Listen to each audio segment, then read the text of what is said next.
Hey guys, this is the WalterFootball.com After Dark Show for June 5th, 2024. We're going to be looking at the Week 1 NFL picks, our early bets and suggestions. We're about 3 months away for doing this for real, but thought we'd do it. And you might be wondering, wait, didn't you just do this recently? Well, two things. One, didn't do it Jacob yet, so I'm interested to hear Jacob's opinion. We'll introduce Jacob in a second. And two, I actually just finished my season previews. They're not on the site yet. I like to post them when I'm completely done them.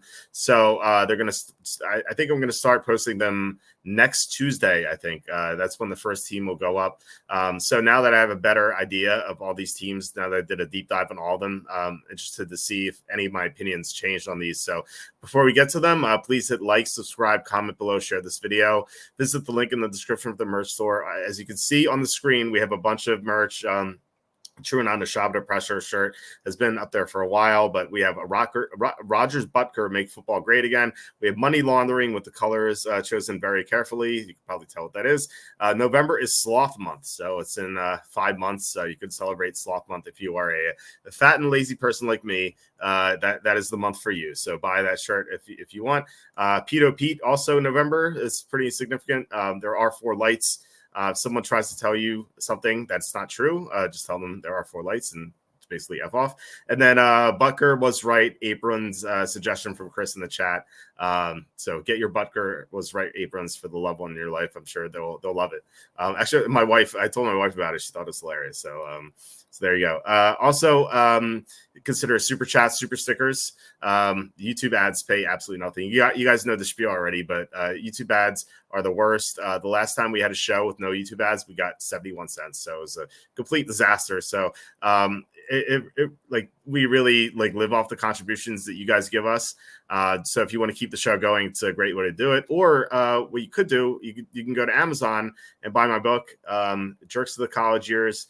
It's basically Jerks of the Week, but from my college years, as you can see, I've bumped into a lot of weird people over the years, including this guy in the bottom left who stole my trash can from my dorm room.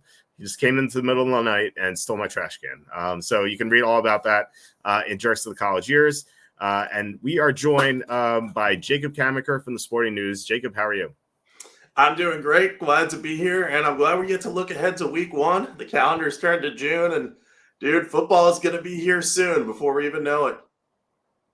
I know. I can't wait. I was just thinking about how much I'm looking forward to the season, and it's always busy. I like my time off, but I can't wait until football starts. The schedule looks great, and so just really looking forward to it. Chris says, "Well, hello, Walter. You hot potato. I caught up on the episodes I've missed. I noticed I was mentioned once or twice, but never thrice."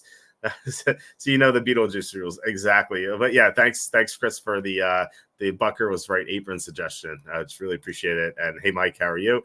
If you guys want, just leave comments and questions. We'll get to everything. Also, please tell me if something is off with the audio. There was a problem on Saturday. It sounded like I was going through a drive-through or something. It was pretty horrible, but otherwise in the other episodes, it was okay. I'm going to order a new microphone. My microphone broke a couple weeks ago, and I thought this was just going to be okay, and I thought it was until Saturday. So just you guys can let me know. But leave anything in the comments, and we'll get to it. Obviously, the super chats take priority, but we'll answer everything. You guys know our policy. So all right, let's get to the games here. We're going to use DraftKings because my FanDuel wouldn't load. I don't know why. It's been having issues all day. It couldn't recognize my location. I did do it via phone when I was entering some golf bets. But it's been wonky all day. Maybe I should restart my computer. But DraftKings works. So we use DraftKings. The Thursday game is Ravens at Chiefs. Chiefs are -3. I think this opened 2.5, and I remember liking the Chiefs. I thought that was a weird number. I thought we would see 3.5. But I don't know what you think about this, but to me, even at -3, the Chiefs seem appealing because the Ravens lost 3 offensive linemen. They also lost some other key players on defense, like Patrick Queen, some guys in the secondary. But the Chiefs only lost to Jerry Sneed for the most part, and I think they're the better team. So I will be on them. Where will you be on this game? Yeah, it's a Thursday game, so we know I'm going to bet on it. I'm on the Chiefs as well. You lose the key number 3, so you're kind of like, oh, that's not as great. But there is a reason for it, like you said. It's all about the Ravens' offensive line. Even if they end up being okay with the 3 replacements they're going to have up front, they're going to be younger and they're going to be still coming together when the season starts and when they open up against the Chiefs. And we know Steve Spagnuolo has a quality, well-coached defense. Chris Jones should be able to wreak havoc in this game, I would think. So I just don't see a reason to back the Ravens with their offensive line, potentially having issues gelling early in the season. Now, if they come together really quickly during the preseason, I mean, that'll be hard to tell because the Ravens always play well in the preseason. Then maybe you think twice about this, but I still think the Chiefs are going to find a way to win this. And I know people will say, don't the Chiefs typically start slow in recent seasons? Yeah, but I think they're actually going to come out of the gate hungry this year because they've had a couple slow starts and they're going for a three-peat, which I don't think has happened in my lifetime. So they know that they have to make some history and make a statement, and they defended the Ravens well last year. So why can't they do it behind a worse offensive line? Yeah, I totally agree with that. In regard to seeing how they play in the preseason, like, who knows? I mean, we may not even see the starters. These teams don't play the starters anymore. And also, I'm kind of jaded with what we've seen in recent preseasons. Like, remember last preseason, Kenny Pickett was completing like 80-yard passes with ease. He looked like Dan Marino out there. And then we saw him in real action. He was a disaster. And then on the other end of the spectrum, you had Anthony Richardson. He couldn't complete basic passes. And then week 1, he lights it up against the Jaguars. He gets hurt at the end, but the Colts almost win, and then he looks good until he gets hurt. So I just don't know what we can tell anymore of the preseason. This has happened a lot. So yeah, I don't know. It feels like just really not dependable anymore. Whereas like it used to be like a good barometer for what you'd see, but I think maybe like the first time we saw something like really wonky was, remember Daniel Jones looked, he completed like every single pass in his first preseason. We're like, wow, the Giants really nailed this pick. We were dumb for criticizing it. And then it turned out we were all right all along. Yeah, and if you'll remember too, his first pro game, he played the Buccaneers and he looked great. And everyone was like, oh yeah, this is for real. And then slowly as the season went along, we were like, oh, wait a minute. The Bucs just have a terrible secondary. Because Daniel Jones struggled the rest of the year. But yeah, I won't be reading too much into the preseason, especially not with the Ravens, because they always try harder than the other team in the preseason under John Harbaugh. So you really can't learn much from them. I think the Chiefs, they have the advantage on offense. I think they're going to be a little bit more together than the Ravens. And yeah, we'll see. It's a good choice for the opener. I will give the NFL that. Second consecutive year, I think they've chosen a very interesting game for the first week. Yeah, and also this is a hit for anyone who likes to bet both coaches in week 1. Usually Andy Reid and John Harbaugh are pretty good bets in week 1, just because, elite coaches with lots of time to prepare are pretty good, unless they play other elite teams or elite coaches. And so then it kind of evens out. Like the Ravens historically have been awesome week 1. Unless they're playing a great team, I think one year they played against Denver when they had Peyton Manning and they lost the game. So if they don't have a big advantage of the coaching department, then they can't take advantage of that. So it's a hit for the Ravens here. I'm sure when the schedule came out or before the schedule came out, I'm sure they were hoping to play like the Titans or the Broncos in week 1. Unfortunately for them, they play the Chiefs. So, and then the Chiefs don't have that edge either. So I guess it's kind of fair, but still, I imagine they're disappointed. Yeah, they should be, because this is a tough draw for them right out of the gate. Yeah, for sure. Chris says the audio of your video with Ben wasn't the best, but it's back to normal tonight. Okay, that's good to hear. Yeah, I don't know what happened with that video. It's a shame because Ben has so much great information. Ben Wassley, if you watch Saturday's show, maybe you could mute me when I talk. But Ben had some like great fantasy information that he did a lot of research on regarding rookies. I thought it was outstanding. Matthias said Ravens suck. Give me Kansas City. Okay, glad we're in agreement. And he says, got to look at the QB matchup. Mahomes is top 1 QB. Lamar's 15 at best. I think Lamar's higher than that. But still, I mean, Mahomes versus anyone's going to be an advantage for Mahomes. So totally agree with that. Also, Chris says, Yes. What is the topic of the night? Why can't young Jacob recant us with the tale of his exploits? Jacob, do you have anything to tell us? I don't live that exciting of a life, Chris. There have been times recently, and Walt, I know you live this life too, but I'll be like, I haven't left the house in 4 days. I should probably get up and leave the house, do something. You have the kids around though as an excuse. I don't have that for me, so sorry to disappoint, Chris, but I'm not the most exciting when recanting tales of my exploits. Yeah, we used to have a lot of fun. Kids are definitely a blast, but going out, going to the bars, it was a fun time.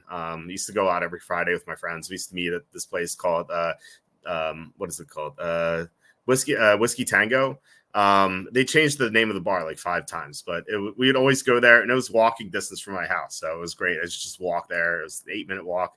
And so, yeah, we had a lot of fun and a lot of stories that made it into Jerks of the Week, but I haven't been to a bar in, I can't even remember the last time I've been to a bar. I don't know. It's been before my son was born. So, no, I went once with Aton. I met up with Aton, who's a guest on the show once. He's on Odd Shopper. It's the first time we met in person. So, we're kind of like 10 minutes away from this bar. So we decided to meet. Outside of that, I don't think I've been to a bar since my son was born. So way different life now. So and then Chris says, Walt, our shining star. Who do you think is more debaucherous in their prime, Jacob or Tom? Obviously, you know that Charlie probably used to have 42 women per day. Tom and I went to Penn State together. We lived right next door to each other, so we used to have some fun times. Jacob just told me he doesn't go out, so I don't know. I mean, but you did go to college. I don't know, like in college, were you party, or did you go out a lot in college, or I went out a fair amount in college. Okay. Probably, I would say Tom might have the edge in this, given your description, but. That's also based off what I've read in Jerks of the Week. So I have a lot more knowledge about this, and mine isn't as readily available. So someday we'll compare notes, Chris. I promise that. Yeah, for sure. Sue says Jefferson 100 million guaranteed. How can you play a single snap of preseason football? Yeah, if I'm the Vikings, I put him in bubble wrap when he's not playing. It's a good point. I don't know. Like, there's no reason to play for him to play at all in the preseason anymore. Sandra says the audio is bad. I just assumed it was Australia. Maybe that was it. Maybe there's a connection. I don't. It seems weird that would be the case, but that's like the only time the audio is bad was when I was on with someone from Australia. After my microphone broke. So yeah, I don't know. Maybe the next time I do a video with Ben, it'll be bad again. So maybe I should just get a microphone anyway. Chris says, now, did either of you ever go partying in neighboring Pittsburgh? Neighboring Pittsburgh is 6 hours away. So I've actually never been to Pittsburgh. I think Penn State's the westernmost I've ever been out, when I've not been on a plane. So yeah, I've never driven past Penn State, but Penn State, we used to just go partying there all the time. And then, he goes and meets guys on the internet, not me and Slew. Well, I don't know. We're just disappointed. And then he says, I love Jacob's endless positivity. Yes, absolutely. All right, let's get to the Brazilian game. It's Friday. So Jacob, this is going to interfere with the calls that Tom and I have, which I was actually going to try to see if you guys wanted to do that live. I think it would be fun to do that live, but then again, we are discussing our strategy, so I don't know how you guys feel about that, but I was gonna at least bring up the subject. But anyway, the Eagles are -1. I feel like they were like -2.5 earlier. Not that the drop from 2.5 to 1 is a big deal. I found myself wondering here if Matt LaFleur is going to have the same problems he had remember he went to England and was freaking out that he was missing meetings and stuff like that because of the time zone difference. Like, I know there's not really a time zone difference. I don't even know what time zone this is. But it's not going to be that drastic, but still he's flying, he's leaving the country. He's like flying a good amount of distance here. So I wonder if LaFleur is going to be freaking out here. And I love the Eagles this year. They're the only team I bet so far to win the Super Bowl. I think they're the second best team in the NFL, and they might be my pick to win the Super Bowl. We'll see. But what do you think about this game? Yeah, so I generally like the Packers as a team, but I agree with you. I don't think this is a good spot for them because this is an unprecedented situation for the NFL. They're having a Friday game, they're having a week one game in another country that they've never played in before. So I think that's going to benefit the more veteran team. And we know that the Packers have a lot of young talent on offense, and that's going to come together as the season goes along. But I think in week one, this could throw them for a loop, especially since we've seen LaFleur kind of discombobulated before, as you referenced. And where this number is just one, I think the Eagles have a good chance to take this one home. The worry I have is, yeah, maybe Vic Fangio's defense won't be like fully enacted. Like we saw this with the Broncos last year. Like their defense was terrible to start the year, like first 5 weeks, and then they sort of started to play better under Vance Joseph. So maybe Vic Fangio's scheme will take a little more time to implement. But because they have so many veteran players on that team and on that defense specifically, I think the Eagles are the right side to back here. So I'm probably going to back them in this spot and then maybe look towards week 2 to back the Packers in better spots. This just doesn't seem like a favorable one for them. I think the Eagles have the edge. So where it's only 1 point, I probably will convince myself to bet this one because, standalone games. NFL knows what I want. Standalone games to bet on. Yeah, I think this is going to be a trend, sadly for our calls. But, if the Packers lose this game, I feel like whichever team loses this game, you're going to have a great betting opportunity in week 2. Packers play the Colts in week 2. And then you have the Eagles playing. I believe they played the Falcons on Monday night in week 2. So, I agree. I think that you can look ahead and just figure out like a good betting opportunity. We did that like last Saturday, not this past Saturday, but the one before, where I was looking at week 2 already. John says Nathan Peterman won the job over Josh Allen because of the preseason. Yeah, that was even before Daniel Jones. So it's a good point, John. Peterman has been great in the preseason. Like he looks like John Elway in the preseason. Then he plays in real action and looks horrible. So yeah, I don't know what it is about the preseason with him. It says, "Oh wow, Pittsburgh is as far from Philly as Detroit is. You learn something new every Pride Day." I haven't driven west past Penn State. Now, I've been to Las Vegas a bunch of times. Every year we go to enter the Super Contest. I've flown to Colorado. I've flown to Houston. I've flown to Minnesota. But like driving, I haven't driven west of Penn State. So just never really had a reason to. I don't really know anyone in Pittsburgh. Just never had the opportunity to go. Not that I'm opposed to it. Germ says Brazilian, thumbs up. I think we're going to get more of these games for sure. Matthias says, give me the Eagles here. Overall better team to get -1. It's an easy 5 units. Okay, yeah, you're more confident than I am. But I don't know if I'd get to 5. I'd probably be like 3 at the moment. But maybe if I thought about it some more, maybe I can get to 5. And then Mike says, yeah, I like the Eagles in this one. Okay, let's get to the next game. We have the Titans at the Bears. This is the first game on the 1 o'clock Sunday slate.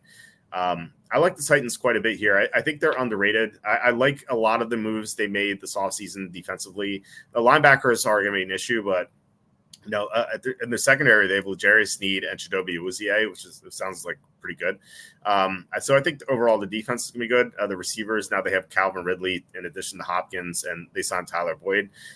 They have Tony Pollard and Tajay Spears at running back. Like, if you take out quarterback and just look at the rest of the roster, it's pretty good. But then you get to Will Levis, obviously, and then you're going to be disappointed. But I think the Titans can be competitive this year. I think the Bears are going to be the one thing I like to do in week 1, or one of the things I like to do in week 1, is to fade the super hype team. And I think last year was the Bears as well. I think the Bears got a lot of hype last year because Justin Fields was amazing, at least fantasy-wise, at the end of 2022. And remember, they were favored at home against the Packers, and the Packers just destroyed them. I think the same thing could happen here. Now, I don't think it's going to be a blowout, but I think the Titans could come into Chicago and potentially win. At the very least, you're probably going to get one of these ugly Tennessee scores that you always see, like 19-17 or something. So I like Tennessee plus 4.5 quite a bit. I think this number is a little too high for Chicago at the moment. The Bears have their issues. Their defensive line is not great. They have depth problems in the secondary. I don't quite trust their offensive line. I don't think it's going to be that bad, but I don't think week 1, I'm not sure if it's going to be great. Then obviously, Caleb Williams has to gel with these guys. This is the first game, so he could struggle. So what are your thoughts on this one? I am 100% with you. I will give you the reason that I'm cautious about the Titans in most situations. I think they've upgraded personnel for sure. The thing that I'm worried about is their defense regressing without Mike Vrabel there. I have nothing against the defensive coordinator that they brought in, Denard Wilson. By all accounts, he was a solid interview from what I've read.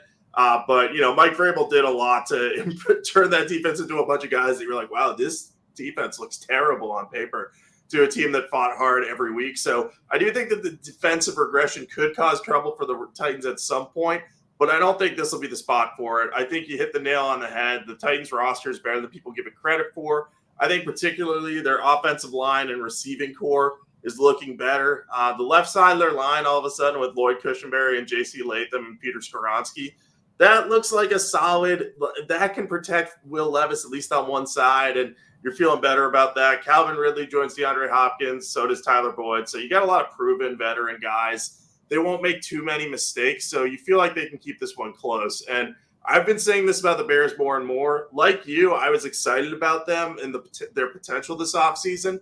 I think they made some big upgrades, and they made some flashy ones, like getting Keenan Allen and getting Roma Dunze, but they still have some holes on defense. And I think it's going to take them a little bit of time to get together on offense. The Bears are going to be more of a team I'm looking to back in the second half of the season once Caleb Williams gets his feet wet, once he has chemistry with his receivers. So as long as they're favored by more than a field goal against a team that, you can argue, I think the Bears have the better roster and they definitely have more upside at quarterback, but I don't think they're 4.5 points better than the Titans. So give me Tennessee here. Yeah, glad we're in agreement at the moment. Although Chris says, what if you talk up the Bears -4.5 for 2 months for us so we can get +6? Okay, yeah, I love the Bears. Hey, sportsbooks, we're betting the Bears here. 4.5 is way too low. Maybe that'll work. Matthias says, give me Titans. Levis is going to blow his load early, and the defense will hold the lead over the Bears offense, which early on will struggle with a rookie quarterback first game to get +4.5 as a win. So yeah, we're glad you're on board, Matthias, and we're 3 for 3 in agreements here. John says Mike Tomlin, 47.3 against the spread as a favorite, 64.73% as an underdog. Pittsburgh +2.5, my favorite bet against the Falcons week 1. Yeah, generally you want to bet Tomlin as an underdog and fade him as a favorite. Mike Vrabel is like that as well. Unfortunately, Vrabel's not a head coach anymore, but yeah, we still do that with Tomlin. Sue says Titans Bears. I'll take the over on the interceptions with these two quarterbacks. You're probably going to get that for sure. Chris asking, Jacob, did you play Halo? We seem to only focus on games Walt played. Okay, what video games did Jacob play? Let's hear it. So this is not going to shock you, but I did not play Halo. I was bad at first-person shooter games, so I didn't play any of those. I played mostly sports video games, and I played Madden and NBA 2K. But after a certain point, I stopped playing the actual game, and I would just do the roster building component and simulate stuff. So pretending to be a GM, scouting guys at the combine, workouts, how fast they are. So yeah, my interests, video games align with my interests here. I have occasionally dabbled in Minecraft and some other stuff that my friends are into. But mostly it's been sports video games. Yeah, I think it's funny that you said that you focus on the franchise roster building stuff. Kenny will bash for this tomorrow. I'll bring it up with him.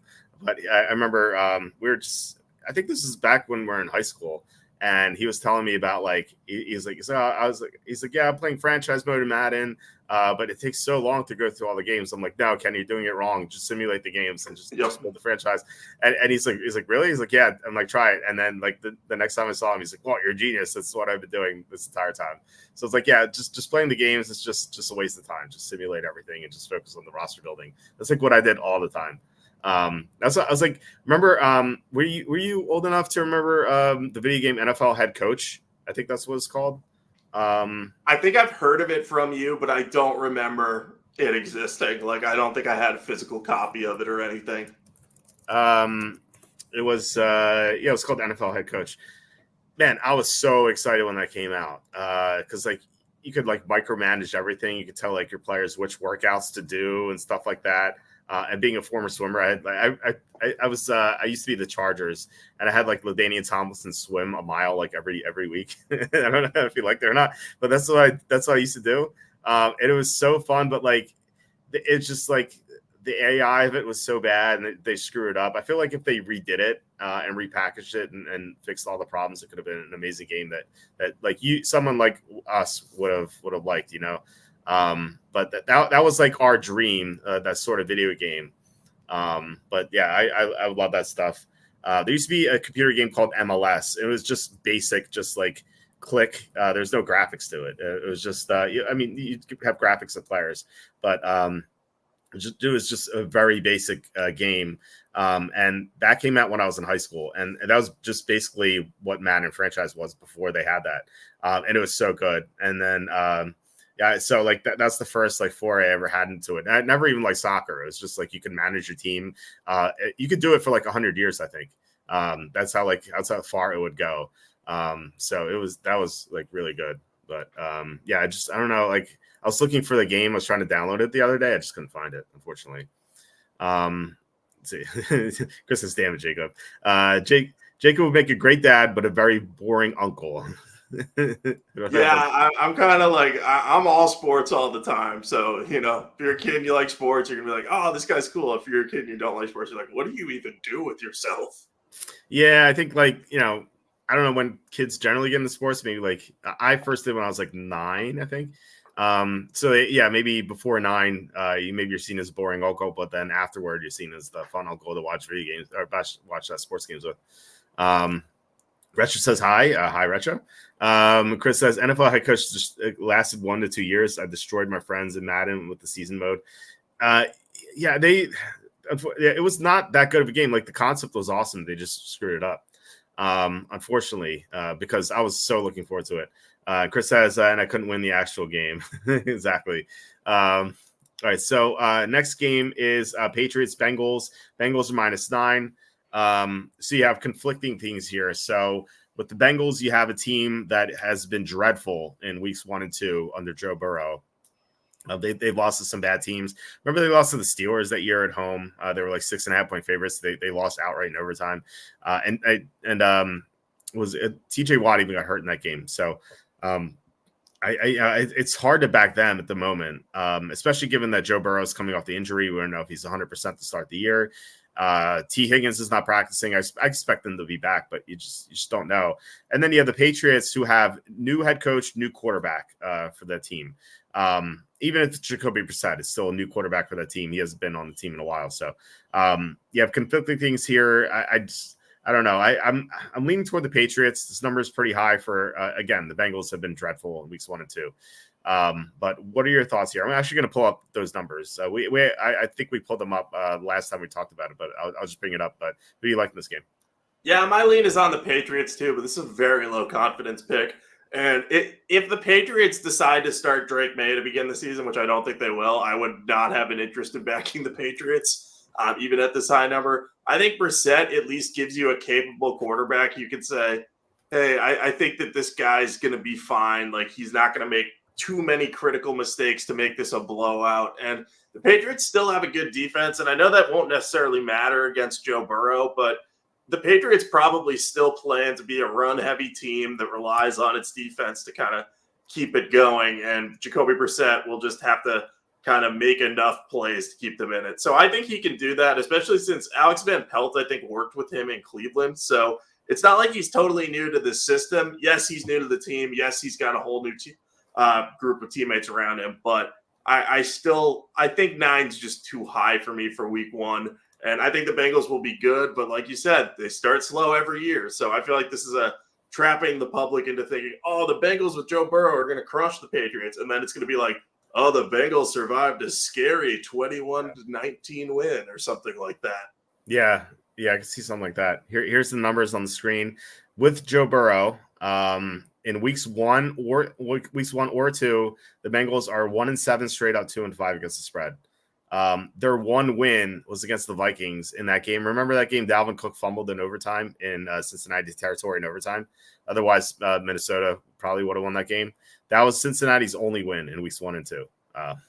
So they were they were favored in 4 of those games, and they lost all 4.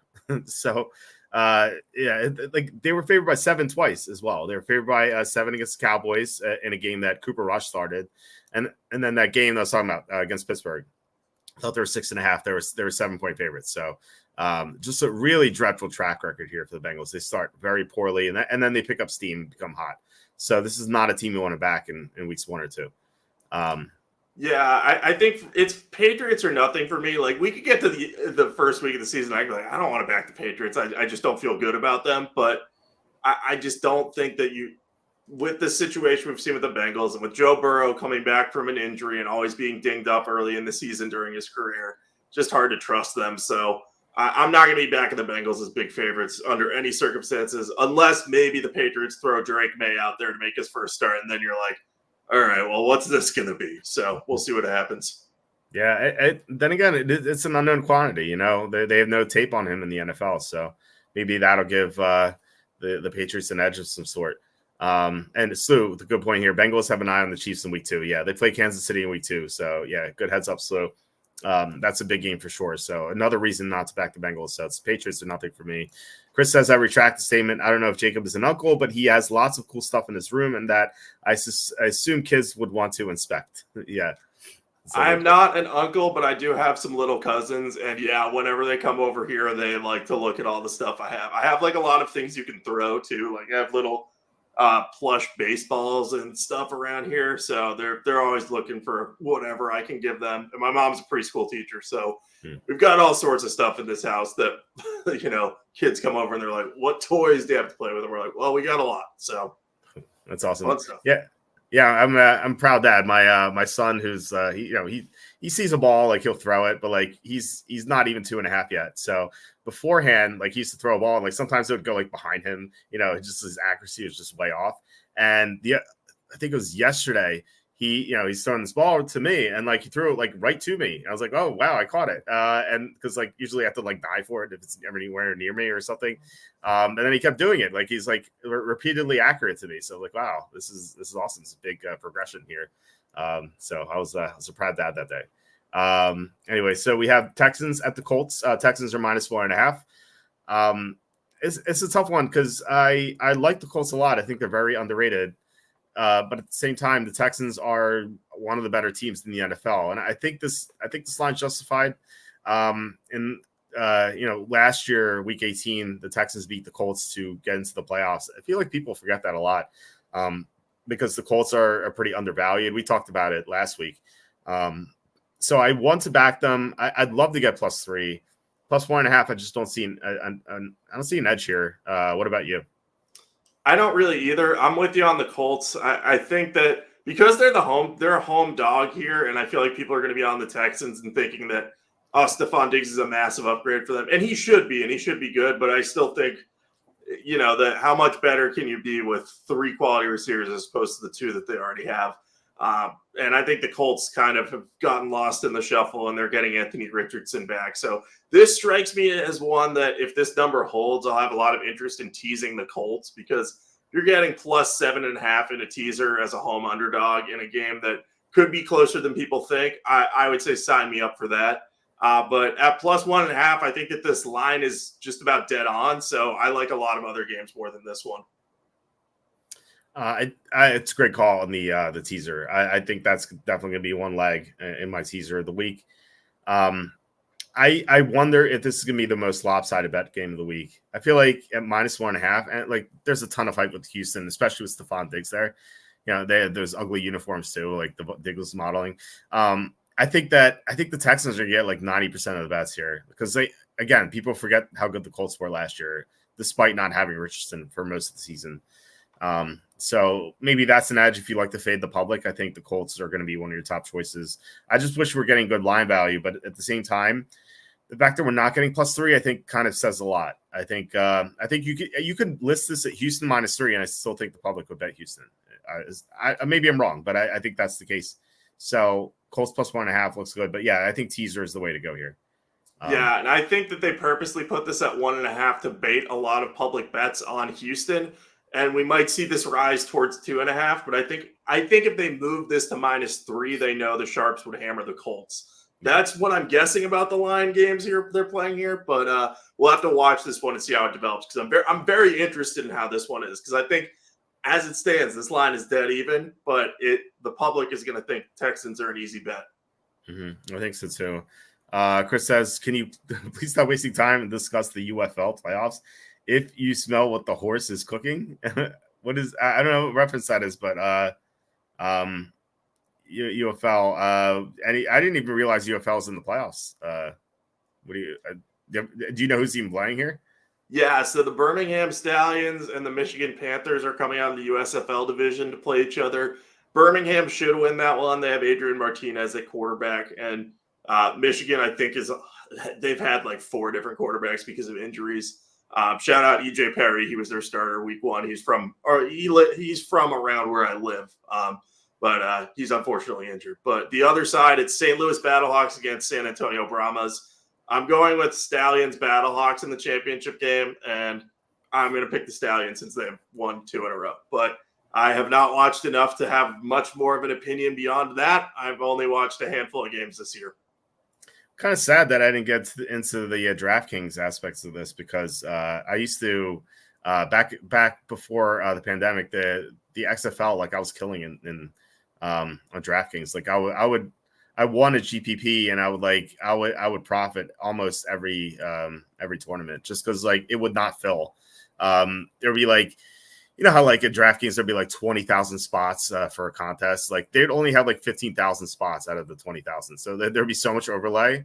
And it was just such a big edge that if you knew anything about the league, like you would just do really well. And I actually, yeah, like I said, I won a GPP. I couldn't believe it. I actually like forgot that I was in it. And I woke up and I checked DraftKings and it's like, you are winning so-so. I'm like, what? Like I forgot about this. But that was, I missed those days. And it's kind of like got away from me. It's hard to do DraftKings, with 2 kids. It's even 1 kid was tough. Now 2 kids, it's impossible. But I did cash the WNBA tournament the other day, which is nice. Just based on someone's recommendations. I didn't know any of the players. So I've somehow been on fire in baseball recently, and there's no way that's gonna last. But I'm riding it until it doesn't. Well, I hope it keeps up for you. John says, just realized Matt Araiza is going to be holding for Harrison Butker. Will the Swifties care? I don't know if he was not guilty of that. So, I don't think that'll come up. I'm sure they'll get over it, even if it does come up. Chris says, oh, Walt, I had something beyond erotic to tell you. I do hope to remember. Okay. Well, I look forward to it, Chris. He says, I love that Jacob knows about the minor league football stuff.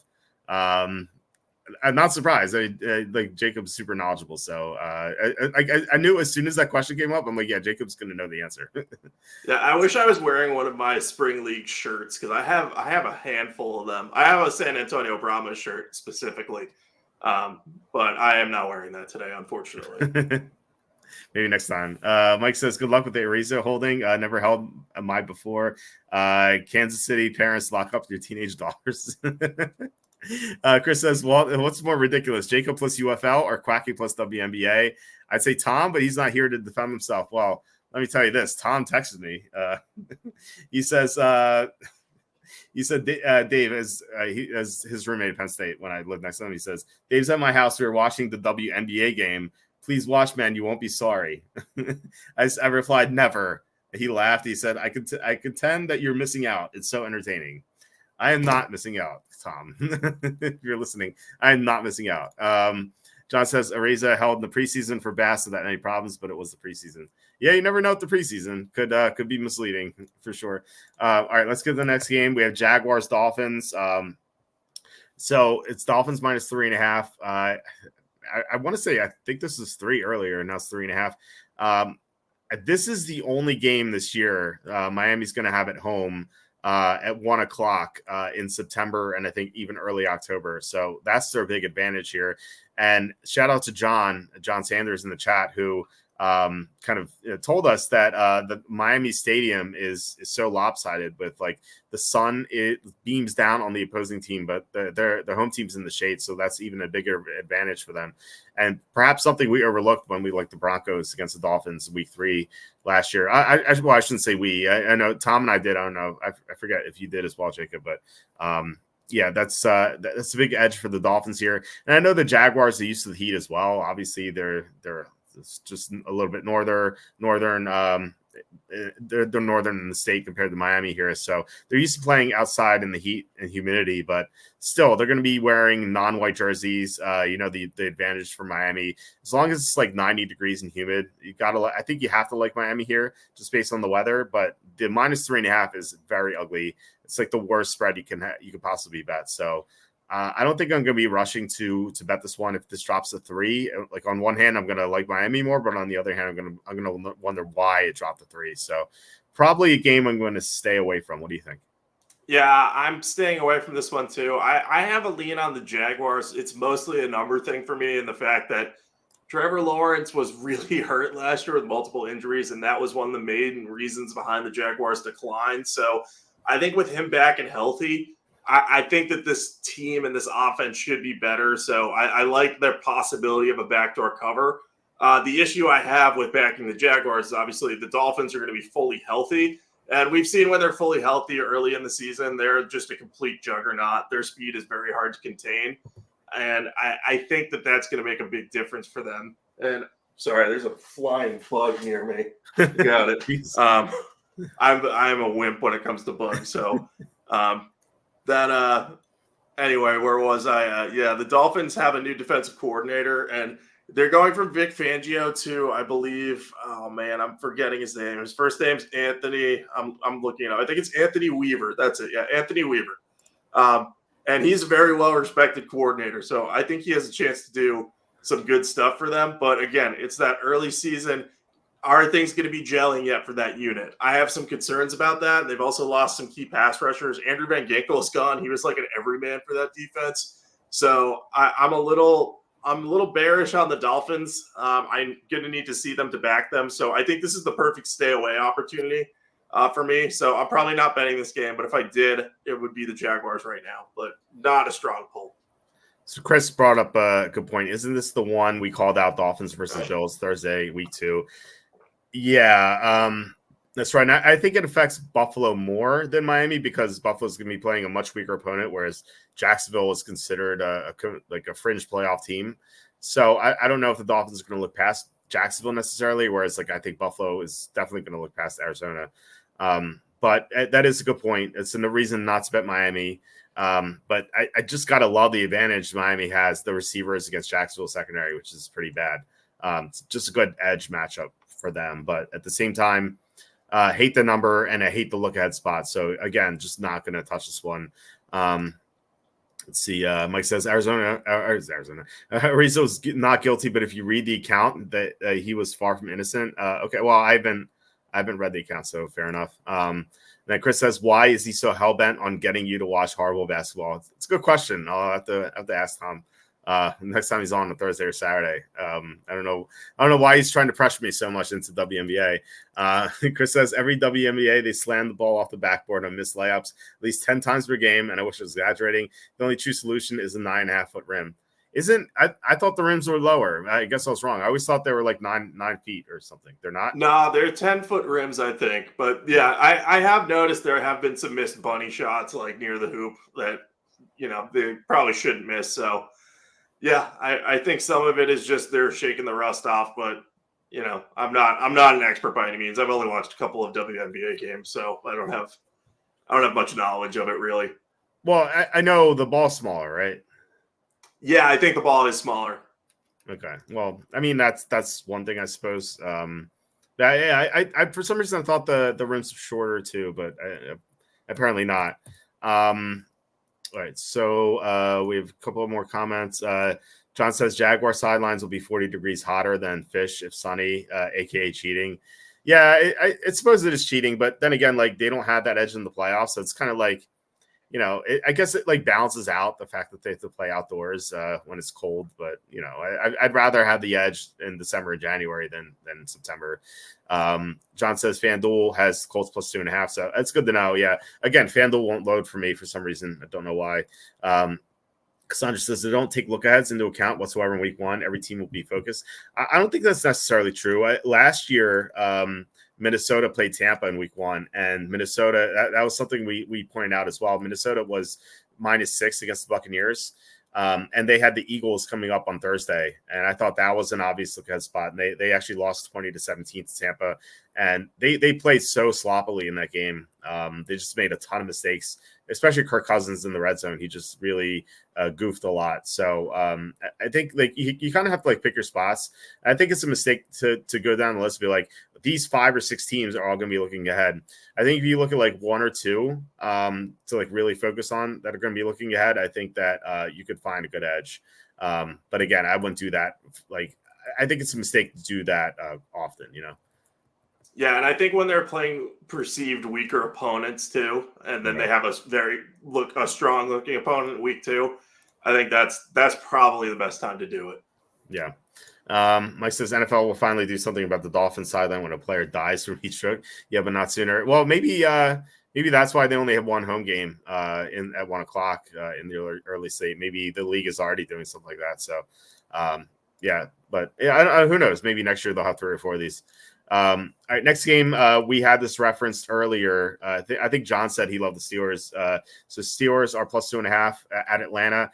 And I said the Bears were the hype team for week 1. I think there's a case to be made about Atlanta being the hype team in week 1. Maybe the Michael Penix pick cooled that down a little bit, but I just look at these 2 teams and I think the Steelers are definitely a lot better. They're playing the tougher conference. Atlanta plays in such a bad division. And they had a good record last year for the miserable quarterbacking that they had.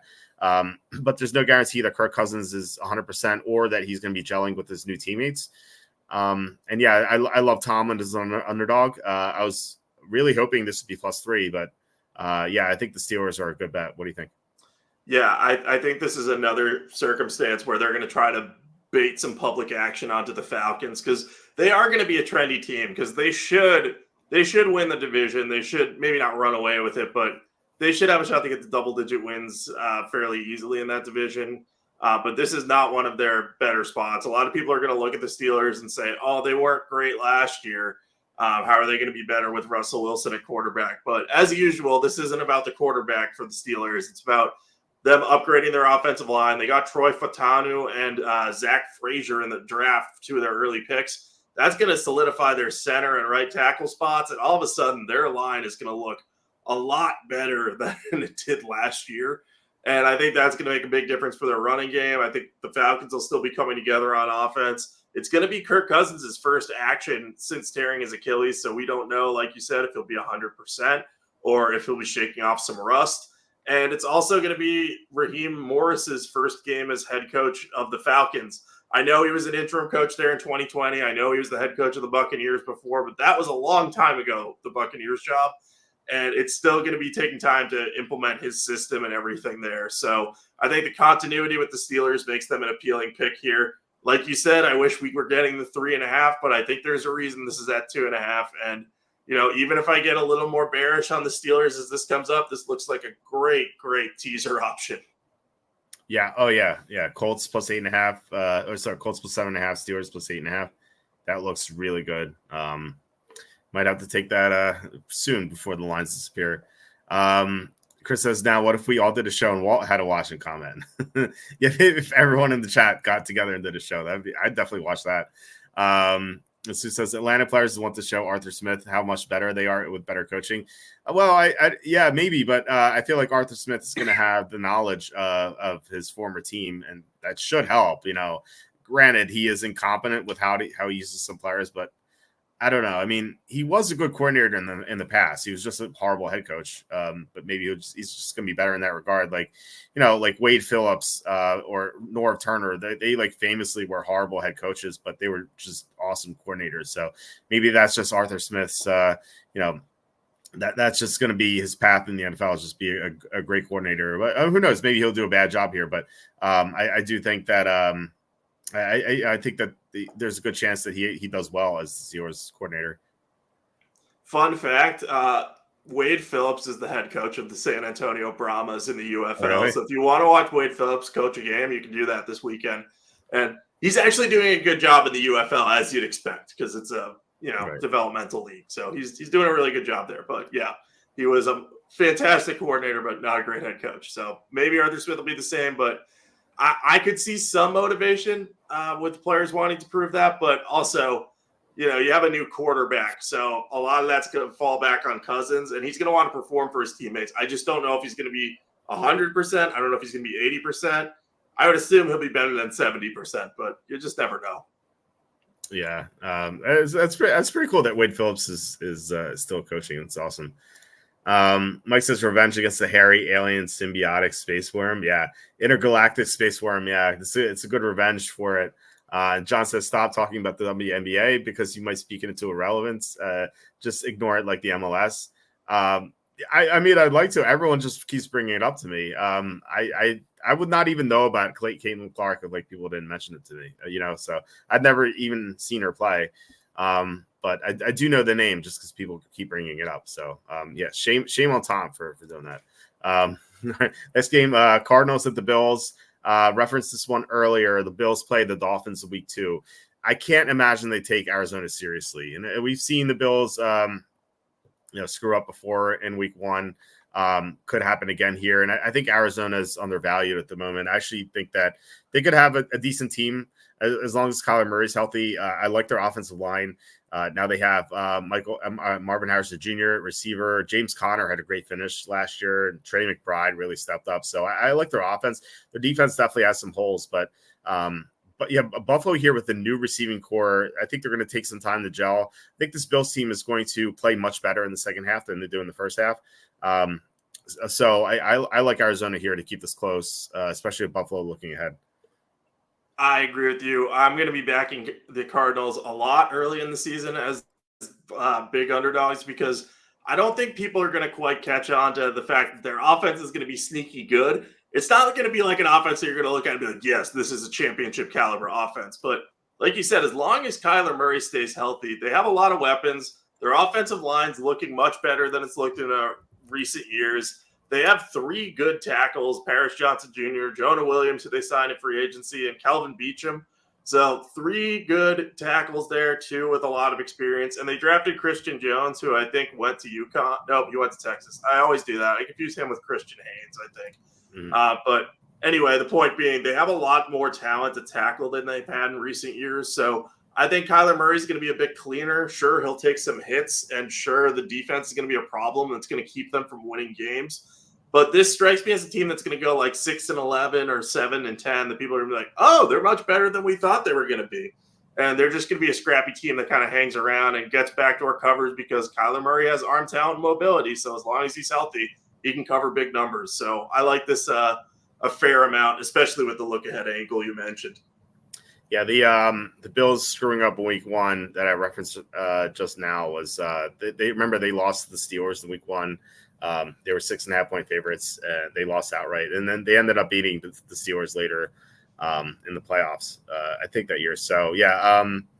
So anyway, I'm glad that you're on board here with Arizona. I think this looks really good to me. So as long as it's 7 or higher, even at 6 or higher, I think 6. It would have to be at least 6, but 7 is pretty nice.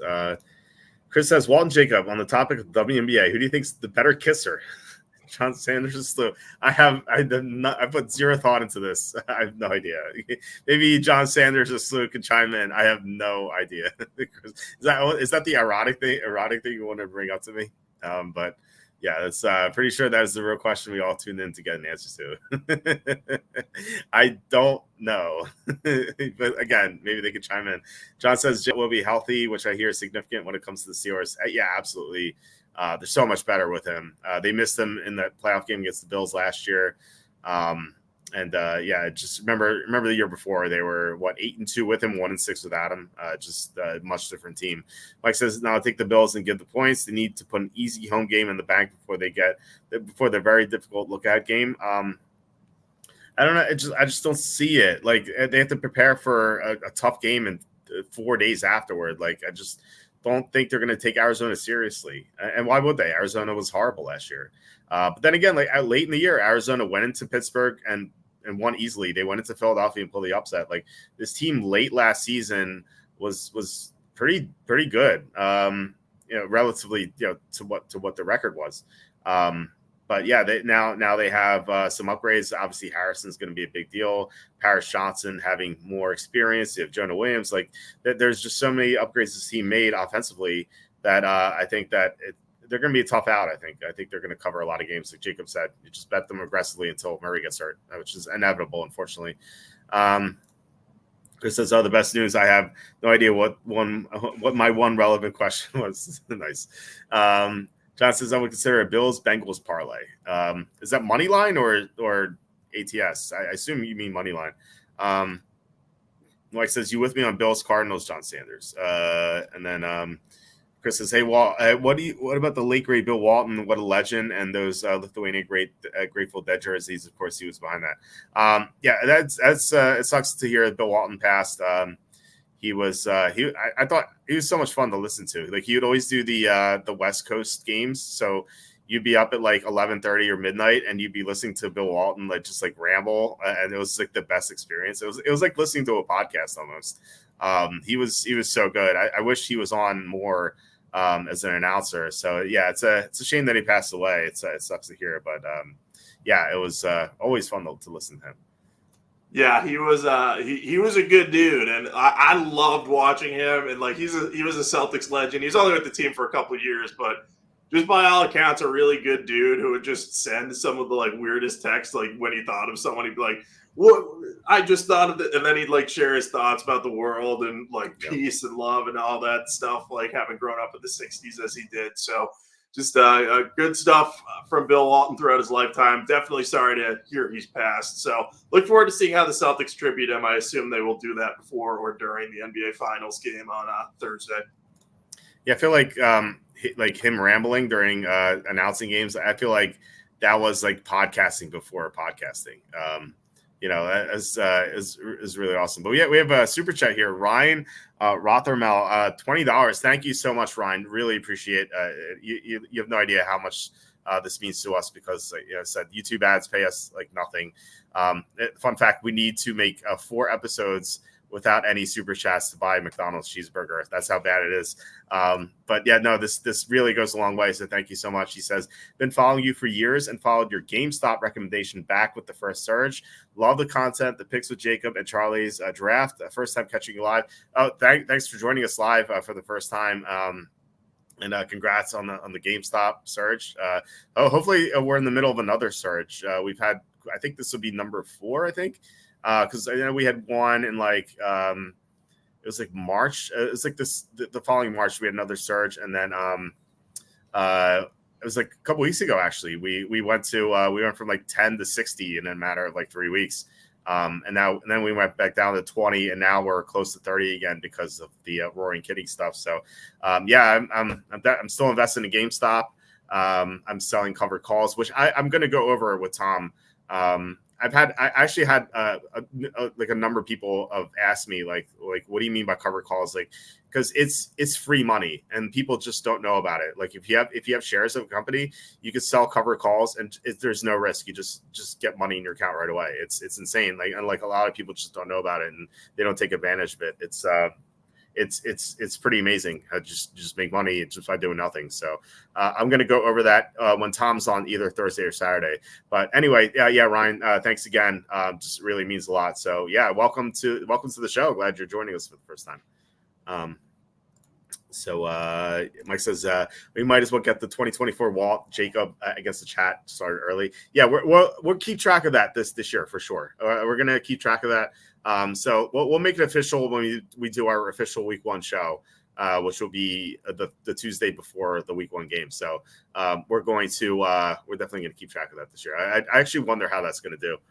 That's going to be a really fun game every week too, because there's going to be weeks where each side wins, and then there's going to be one week where we get blown out. Mm-hmm. And it's just going to be like, well, we should have listened to you guys. So you guys are going to have a lot of fun with that. Yeah, it's going to be awesome. I'm looking forward to that.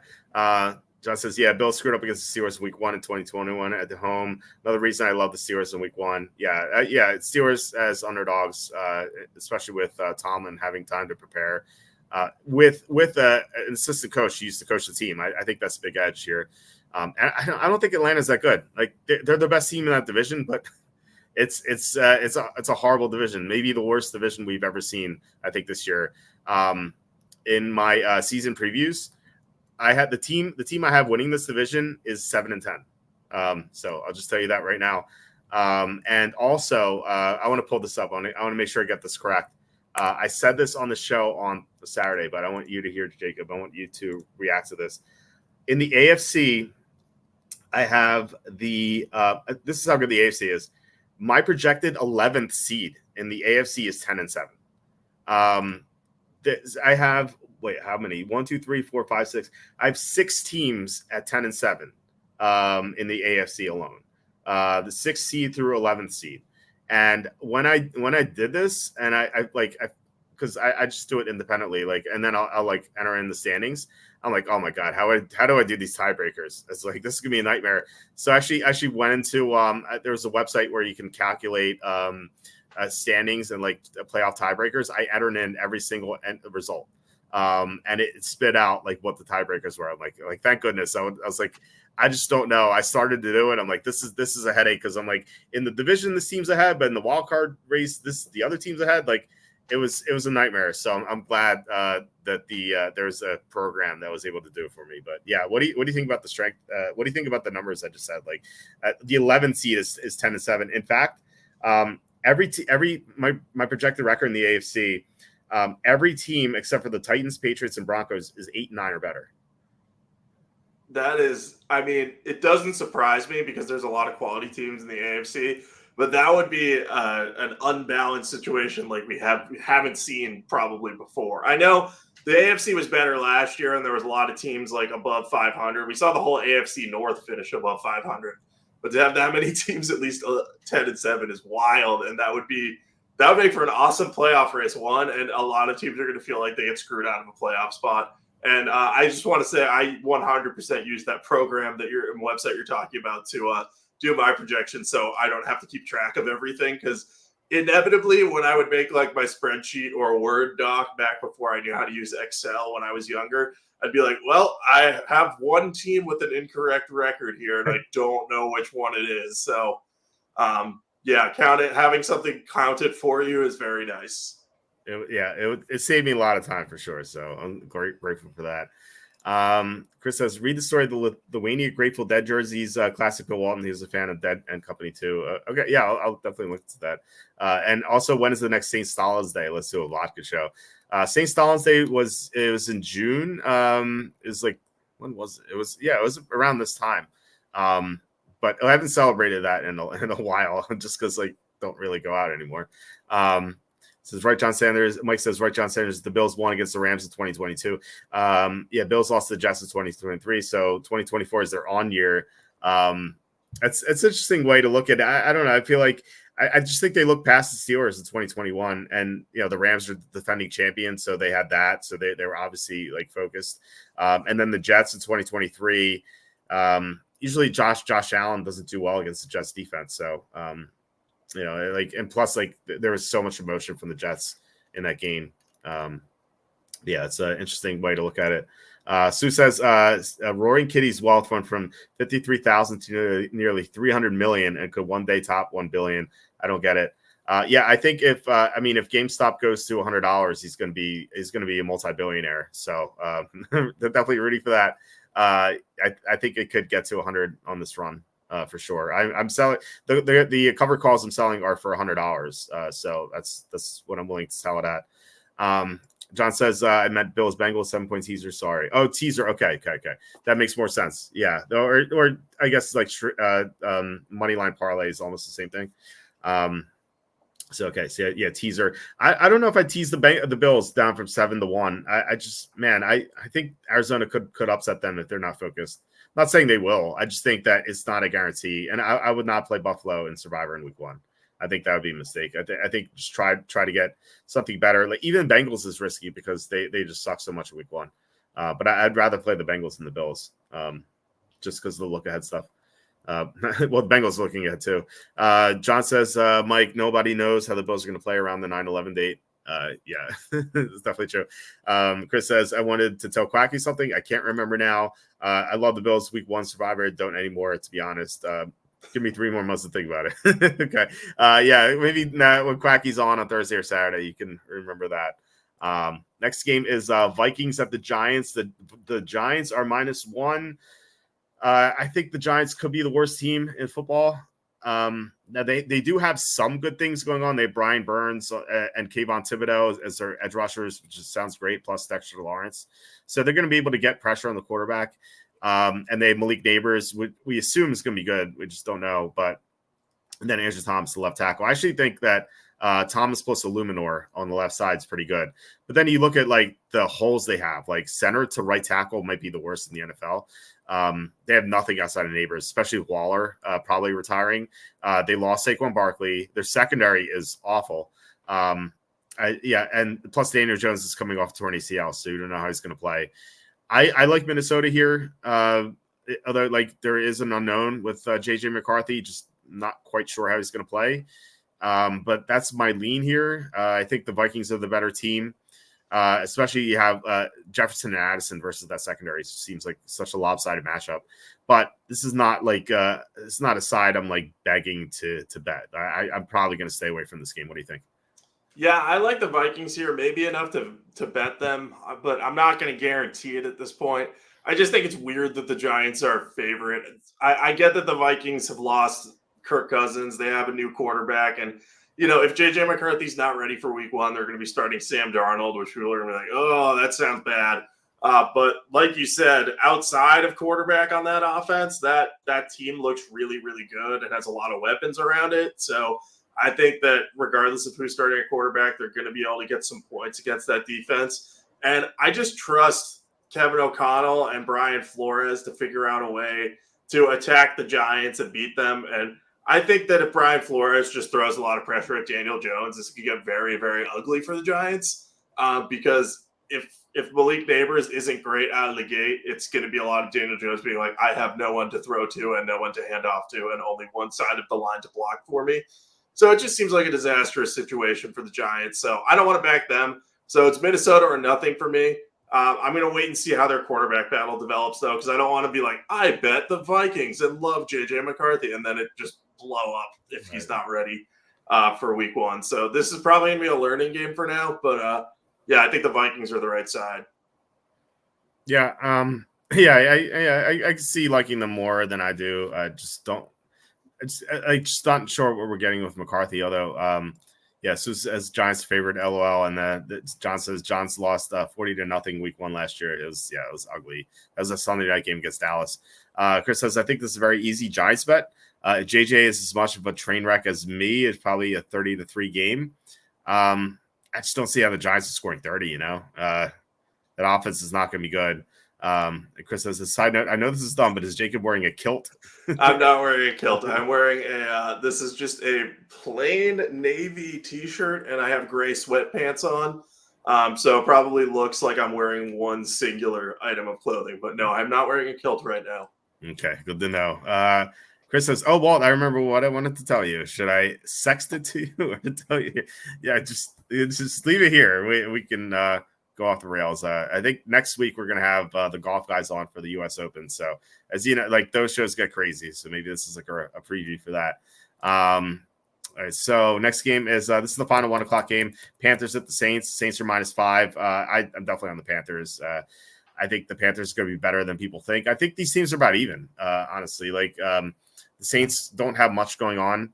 Now they do have something like Alvin Kamara, Chris Olave, and Marshall Lattimore, Demario Davis. Like they have like some really good players, but the Panthers can make that claim as well. And I think they really upgraded 3 spots on the roster. One, their head coach, they've got Dave Canales there. And even if Canales is not a great head coach, at least like he's going to be able to coach up Bryce Young. So I expect Bryce Young to be better than he was last year. 2, they added receiving talent. They traded for Deontay Johnson, and then they drafted Xavier Legette. We're not sure what we're going to get out of Legette, but like at least Deontay Johnson can you can get open.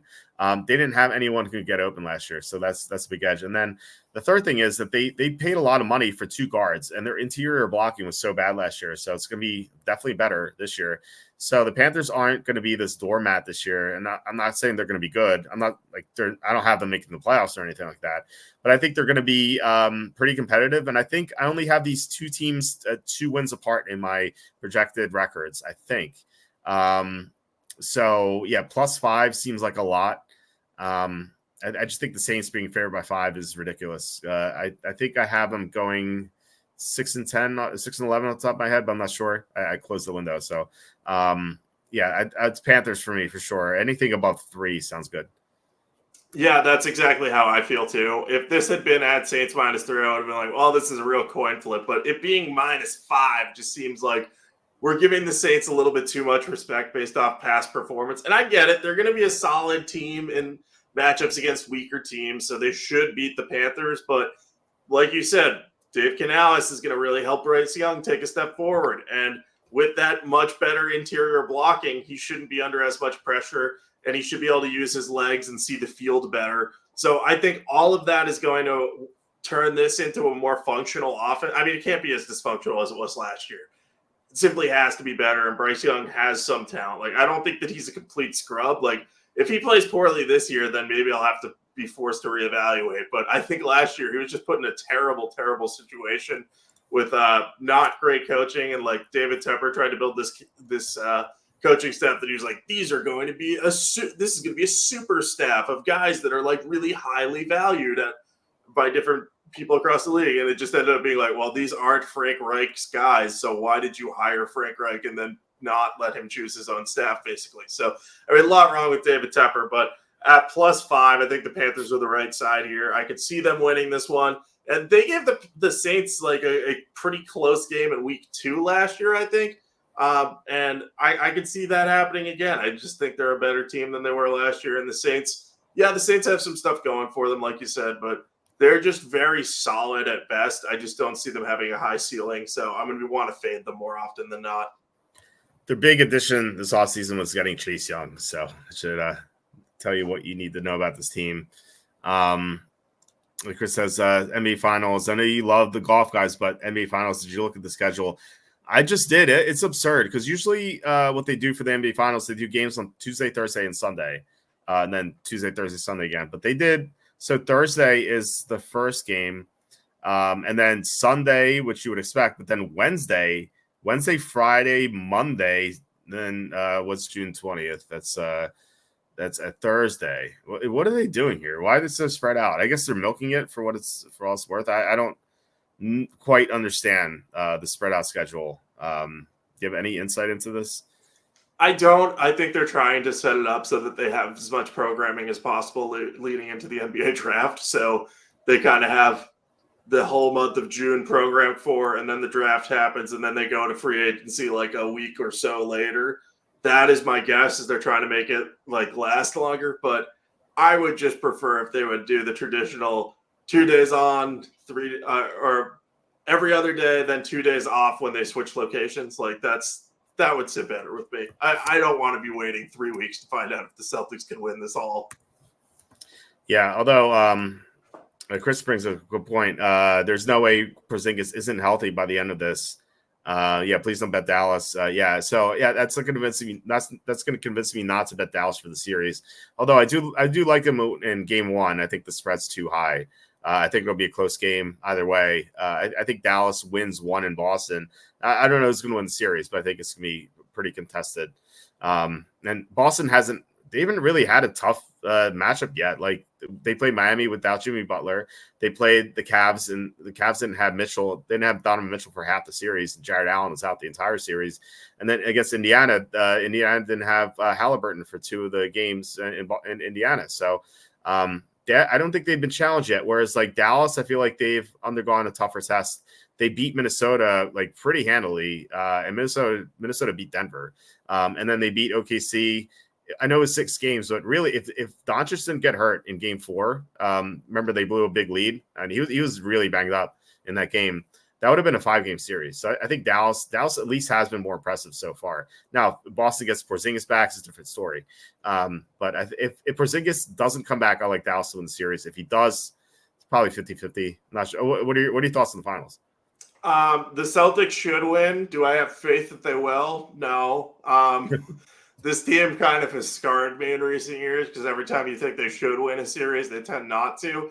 Thing I'll say that's different this year is they've been in a lot of close games that in previous seasons they would have found a way to lose, and they found a way to win them. They did that often against Indiana. They could have been down 3-1 in that series, and they swept them instead. So I think that's a good sign if you're a Celtics fan.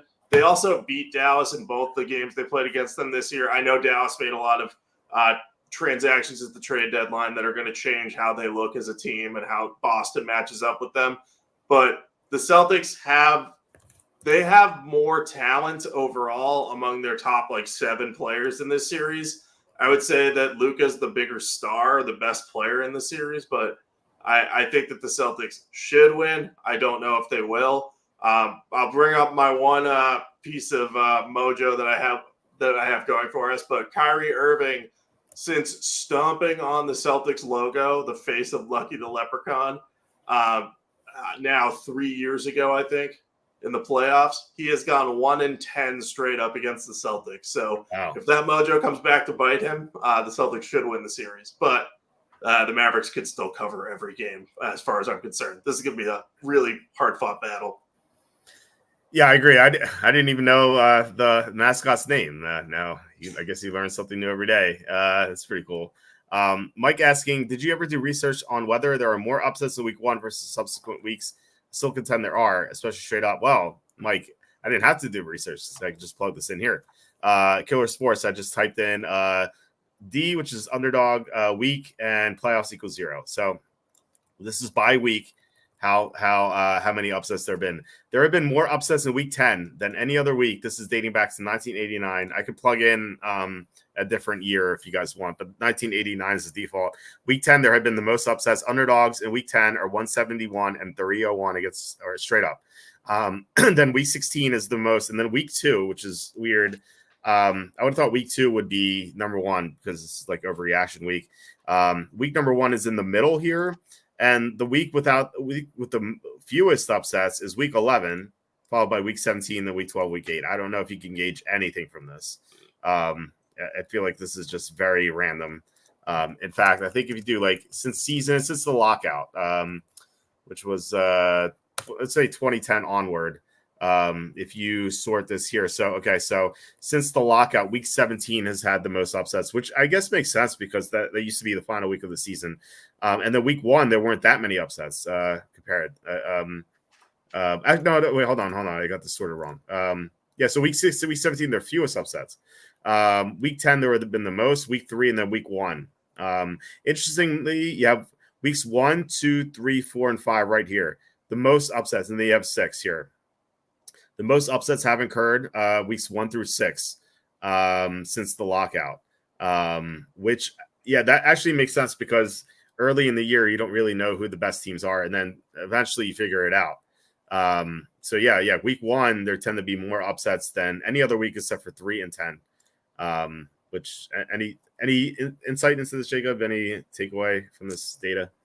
Yeah, I'm going to bet every underdog in week 10 this year. I'm not actually going to do that, but I do think you're right on about the early in the season. We don't always know who the best teams are, so the underdogs are changing a little bit. So sometimes you'll get an underdog. You're like, oh, this team is much better than the public thinks they are, or the books think they are, and then you back that one, and they end up winning outright. So it doesn't surprise me that the top 7 or 6 of the top 7 weeks are weeks 1 through 6. Makes a lot of sense.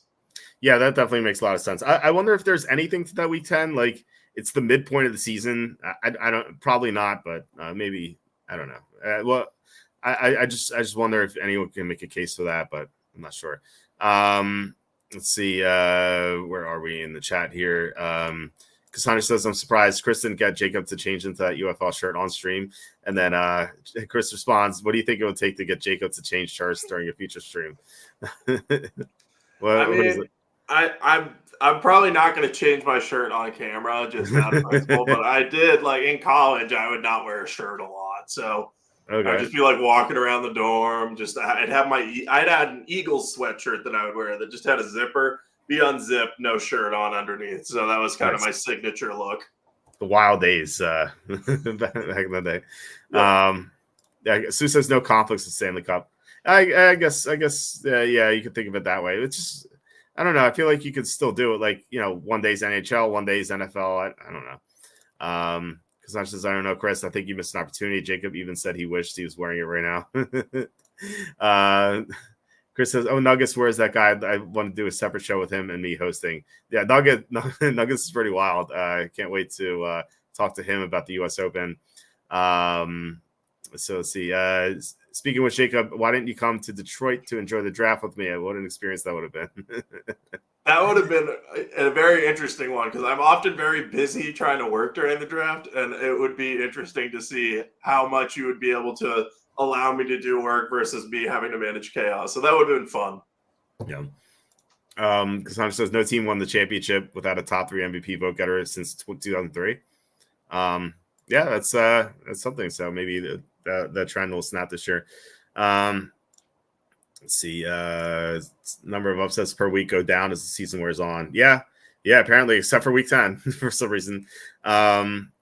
And then let's see here. Jacob, what was it like going to school in the shadow of Marcus Camby? Well, I mean, Marcus Camby was gone from UMass like probably 20 years before I was there. But Marcus Camby is probably one of our most famous alums. He is a great player, man. I remember watching him play in the NBA. I remember him mostly with the Knicks. But man, he was a great player. Yeah, Bill Cosby is the most famous alum from my high school. So we have that going for us. Raiders at the Chargers. This is basically Raiders at Raiders, or sort of, because they're going to be more Raiders fans in the stands than Chargers fans, which is always the case with these teams. Now you could claim this is a revenge game for the Chargers. They got absolutely, to quote Emmett, debacled in that Thursday game late in the year. So you can look at it that way, but I look at it this way: like, the Chargers are going to have a new head coach, they have new receivers. I think they're going to take some time to gel. Whereas the Raiders, I think they're very underrated. I think they're one of the teams I have at 10-7. I think they are extremely underrated. I love their defense. It was number 7 last year, and they added Christian Wilkins. Their offensive line got an upgrade with Jackson Powers-Johnson, and I think, like, overall, I like the team because now at quarterback they have Gardner Minshew, who proved last year that he could lead the team to at least almost the playoffs. The Colts were 1 win away at the end, really one weird 4th down play away from making the playoffs. And he's going to have a lot of weapons with Adams and Jacoby Myers and Brock Bowers. So yeah, I like the team quite a bit. I think they're better than the Chargers. So I like the +3.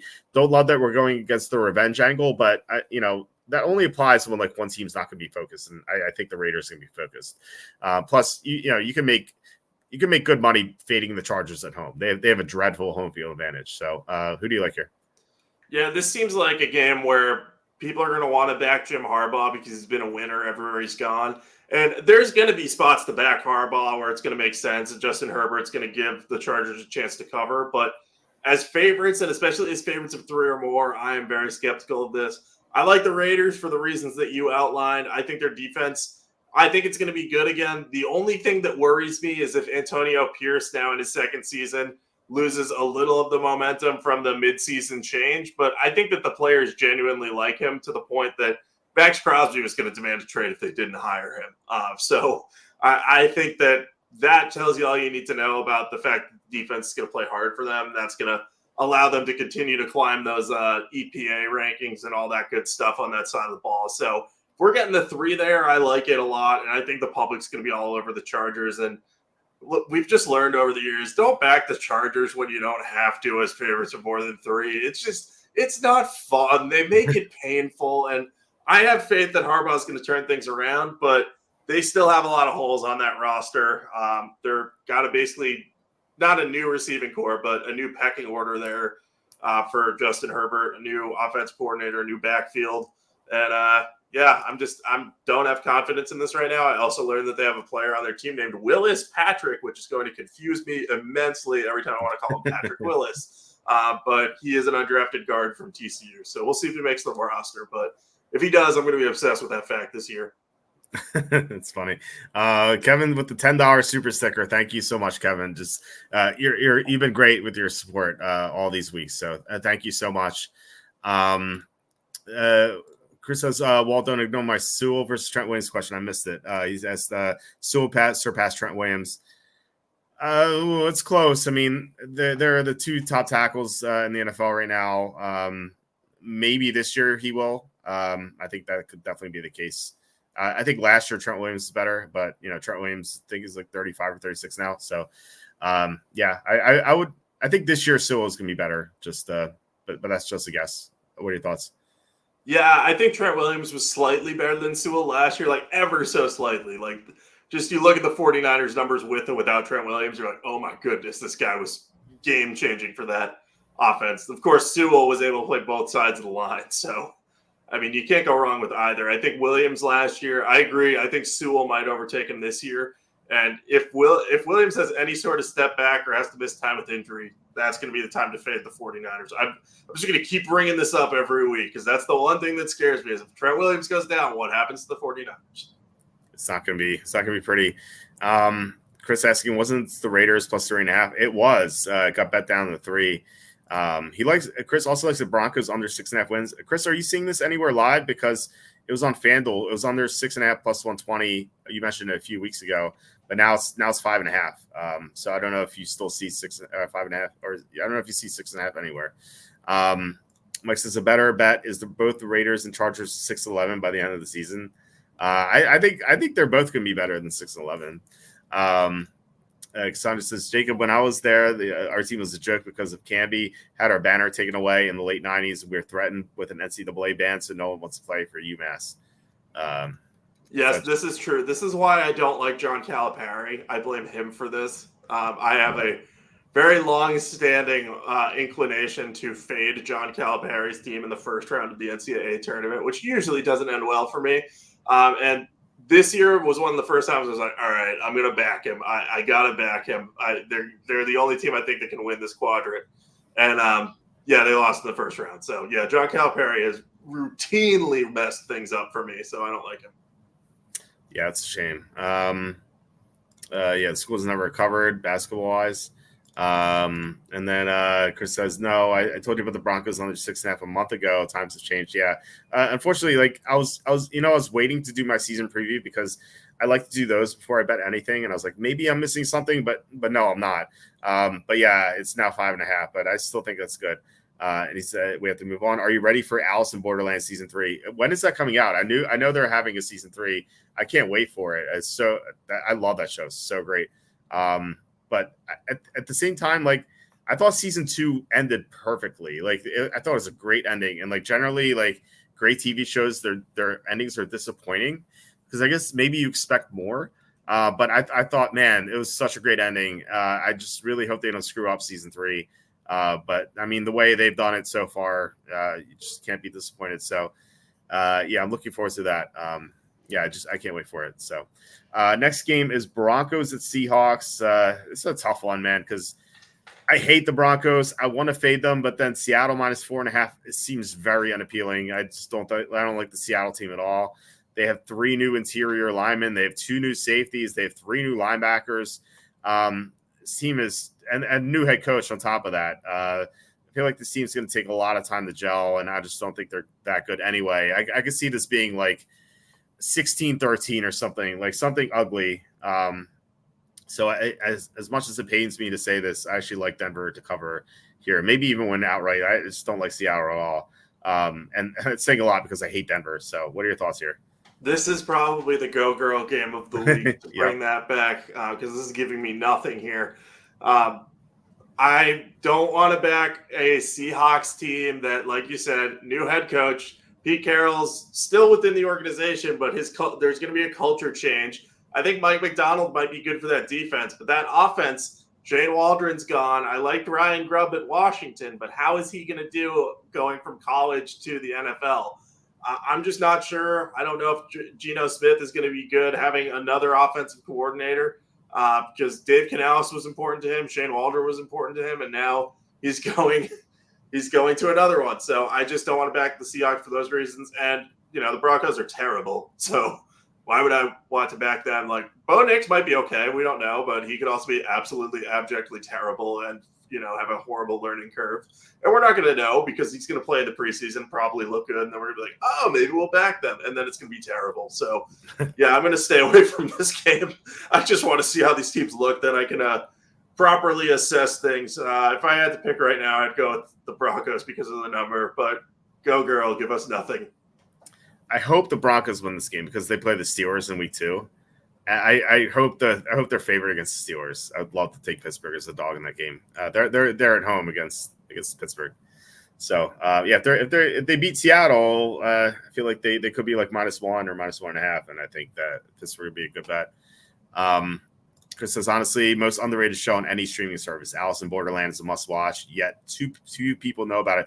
Yeah, you're right. I mean, it is Squid Game. If you like Squid Game, you'll love Alice in Borderland. I would argue that it's even better than Squid Game. I think the acting in Squid Game is better because they're actually like adults, whereas in Alice in Borderland, they're like 18 to 24-year-olds. So they're not as seasoned as actors. But I think everything else about Alice in Borderland I like better than Squid Game. So I highly recommend it. It's on Netflix. Definitely check that out. If you like Squid Game at all, watch Alice in Borderland. You will not be disappointed. It's so good. Sandra says, Jacob, I hope you didn't have a bet with Walt on the UMass Penn State football game last season. That was like a 50-point spread, and UMass couldn't cover it. So it was bad. Yeah, I even forgot about that game, but that's funny.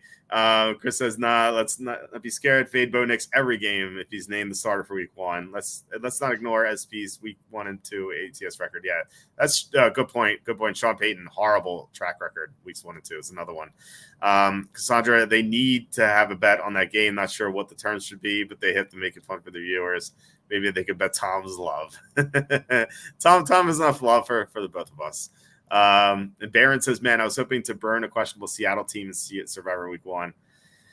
Yeah, man, I would not take them either. Maybe at the end we could decide who's Survivor, what's the Survivor. But, I would not take Seattle.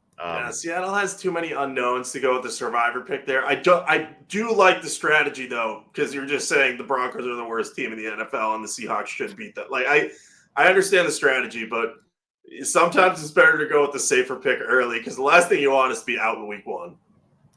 Yeah, it's painful. But there have been some crazy upsets in week 1. Like, no, we just put it up on the screen.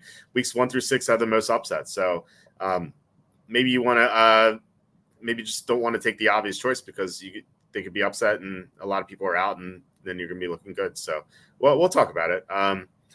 The next game is Redskins Buccaneers. Buccaneers are -3.5. It's the worst spread in football. Once again, you could bet +3.5 blindly and almost be profitable. That's how bad of a line it is. And I think Washington's better than Tampa. We did this last year. NFC South teams outside of the division, as long as they're not playing like a dreadful team, like the Giants with Tommy DeVito late in the year versus the Saints, like that. That's an example. You would win like a large portion of your games if you faded the NFC South, and I think that's what I would do here. Plus, Tampa historically has been horrible at home. I don't know what it is, but like their record at home is abysmal. And Washington actually plays better on the road, so I like how this matches up. Plus, it's a 4:00 game. You don't really have to worry about the horrible heat or something like that.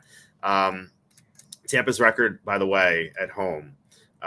This is on my computer. I have it here.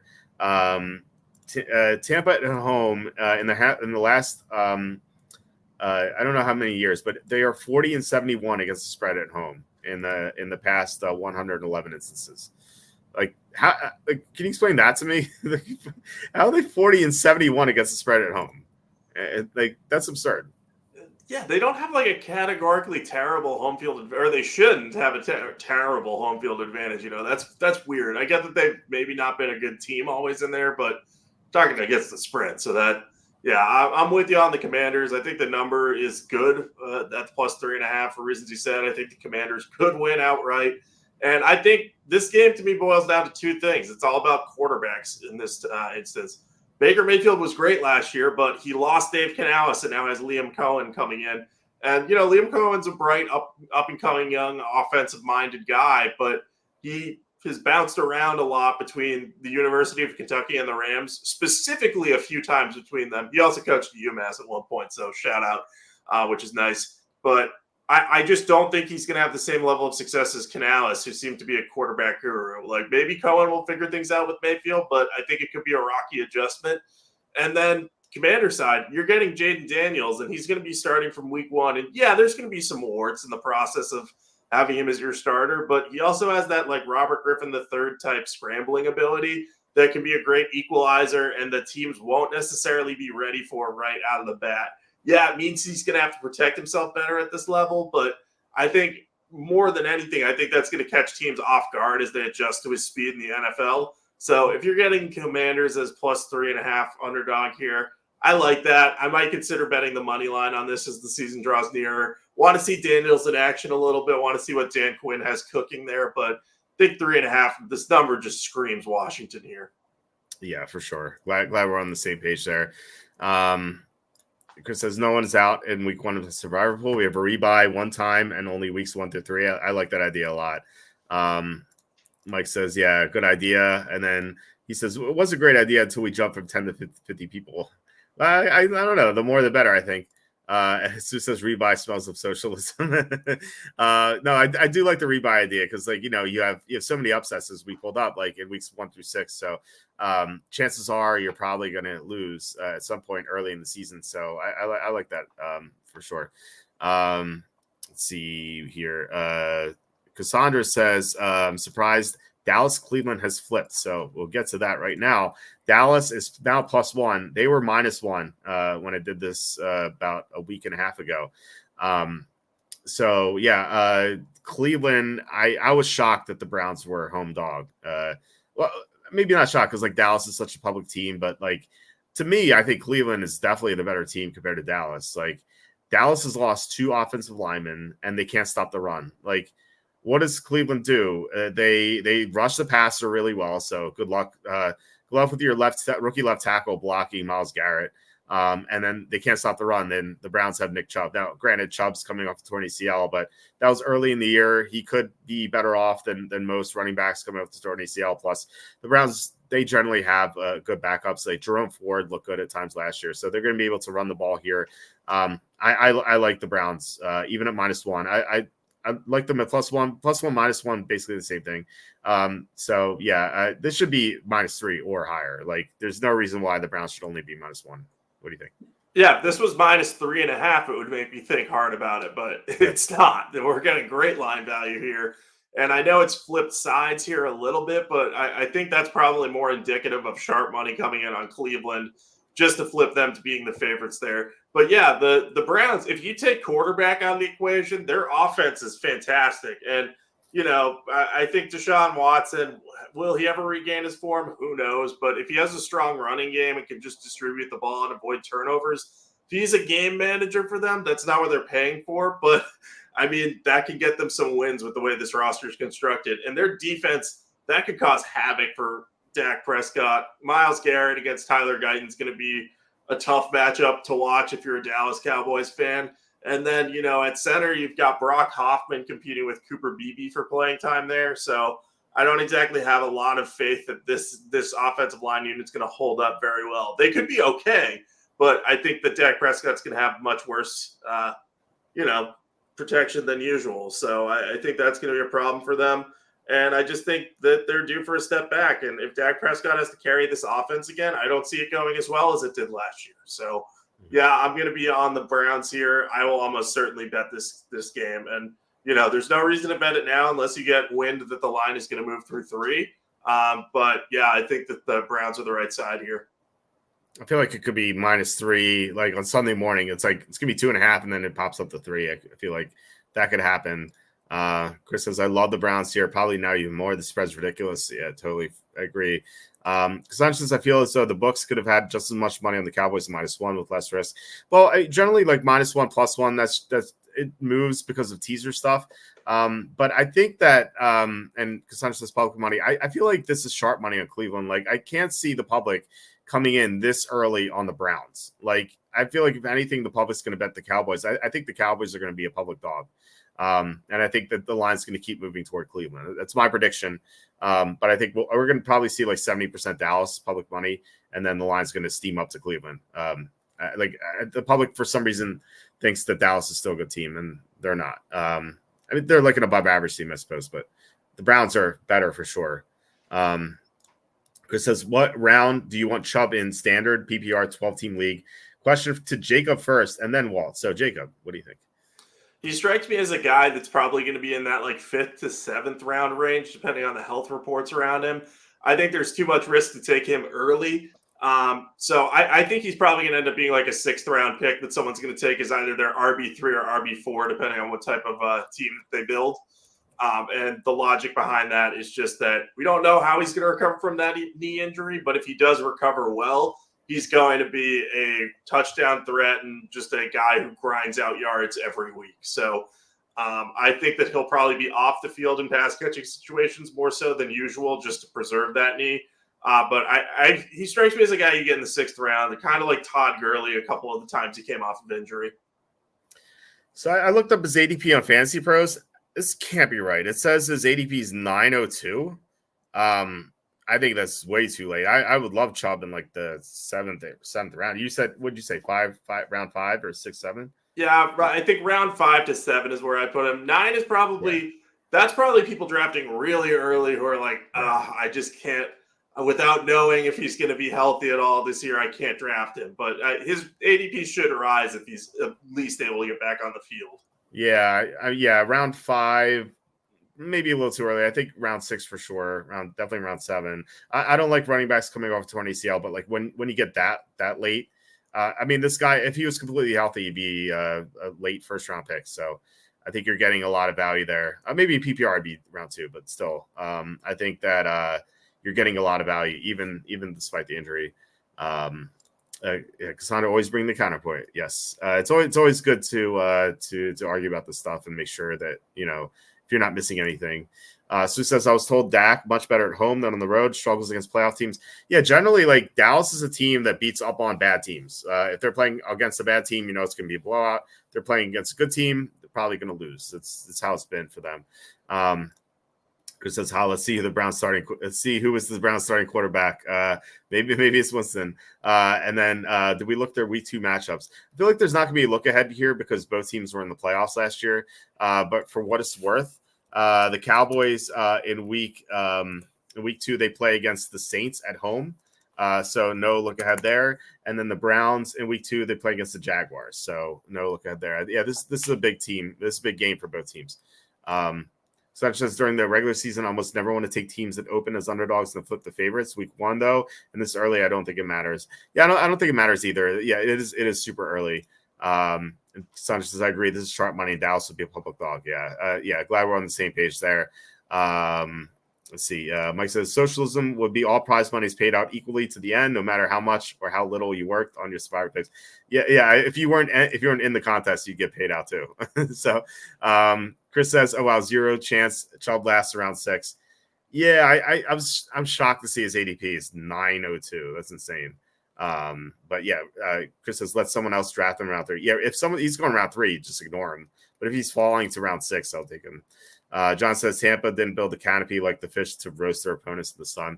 Yeah, and generally, like Tampa, for some reason, they play the games at 4:00. Like they just don't like having the early games there, which I just missing out on such a big home field advantage. But I feel like there has to be something else too. I know like Tampa's a huge party town, but the New Orleans is as well, and the Saints do well at home. So like that can't be it either. So CW Cow, it's talking about the schedule there. And Martin says, is 49ers Super Bowl hangover a real thing this year compared to Eagles season last year? Yeah, that's another thing to look at when we get to the Niners game. The team that loses the Super Bowl generally does poorly in Week 1, so maybe that's a factor.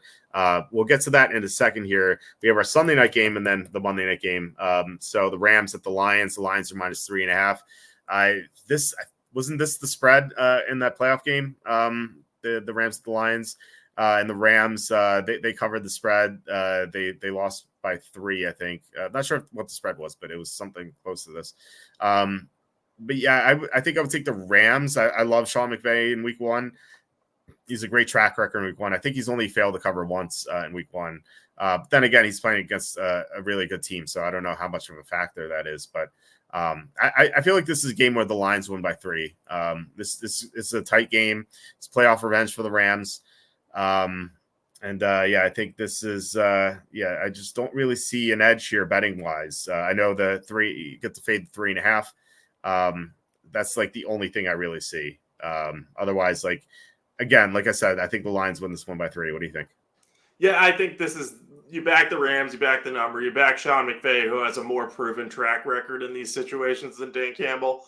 Not that I'm gonna, say Dan Campbell's not gonna have his team motivated for this one, but I think Sean McVay is going to be able to play the angle of like, hey, we just lost to these guys in the postseason, and if we had beaten them, we might have been able to get to the Super Bowl. Like, he's going to be able to play that up a lot more and have a really good game plan in place. And the Lions beat the Chiefs last year in Week 1, but it was just by a single point, and there was a lot of drop passes in that game. So I think the Rams find a way to at least keep this close. I think if the Lions win, we'll win by 3, but I think the Rams could beat them in this spot. I know they don't have Aaron Donald, but they've added a lot of other pieces to that defense. Jared Verse, Braden Fiskey, those 2 guys coming on board with Kobe Turner and Bobby Brown III. We'll see what he can do up front. I think he'll be kind of replacing Aaron Donald a little bit in his role. So it's not going to be the same without Donald, but I still think that the Rams offense is just going to be able to keep this one close and score a lot on this Detroit defense.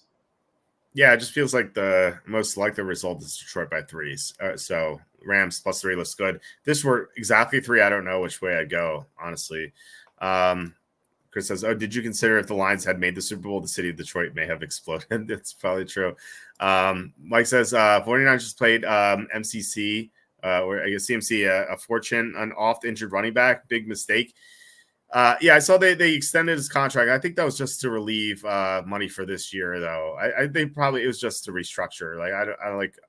You don't want to pay an off-injured running back a lot of money, but I think they were just restructuring. I don't think it was that big of a deal. Like, I didn't even grade it. I just didn't think it was worth it.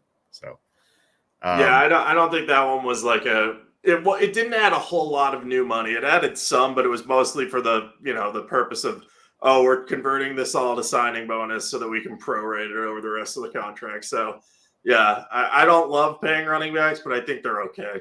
Yeah. Chris says, so easy. Lions -3, now -3.5. Nope. Rams all day. They went straight up, and Danza slapped the Lions in a reverse of 2023. Mike says, Niners weak in both lines. No way to get to the Super Bowl again.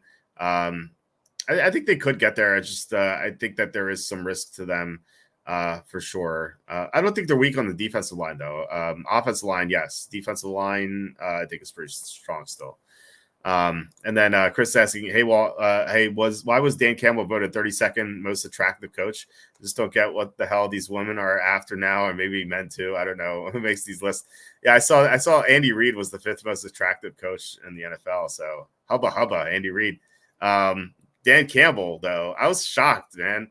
Dan Campbell, what are these voters thinking? I don't know. But any thoughts about that?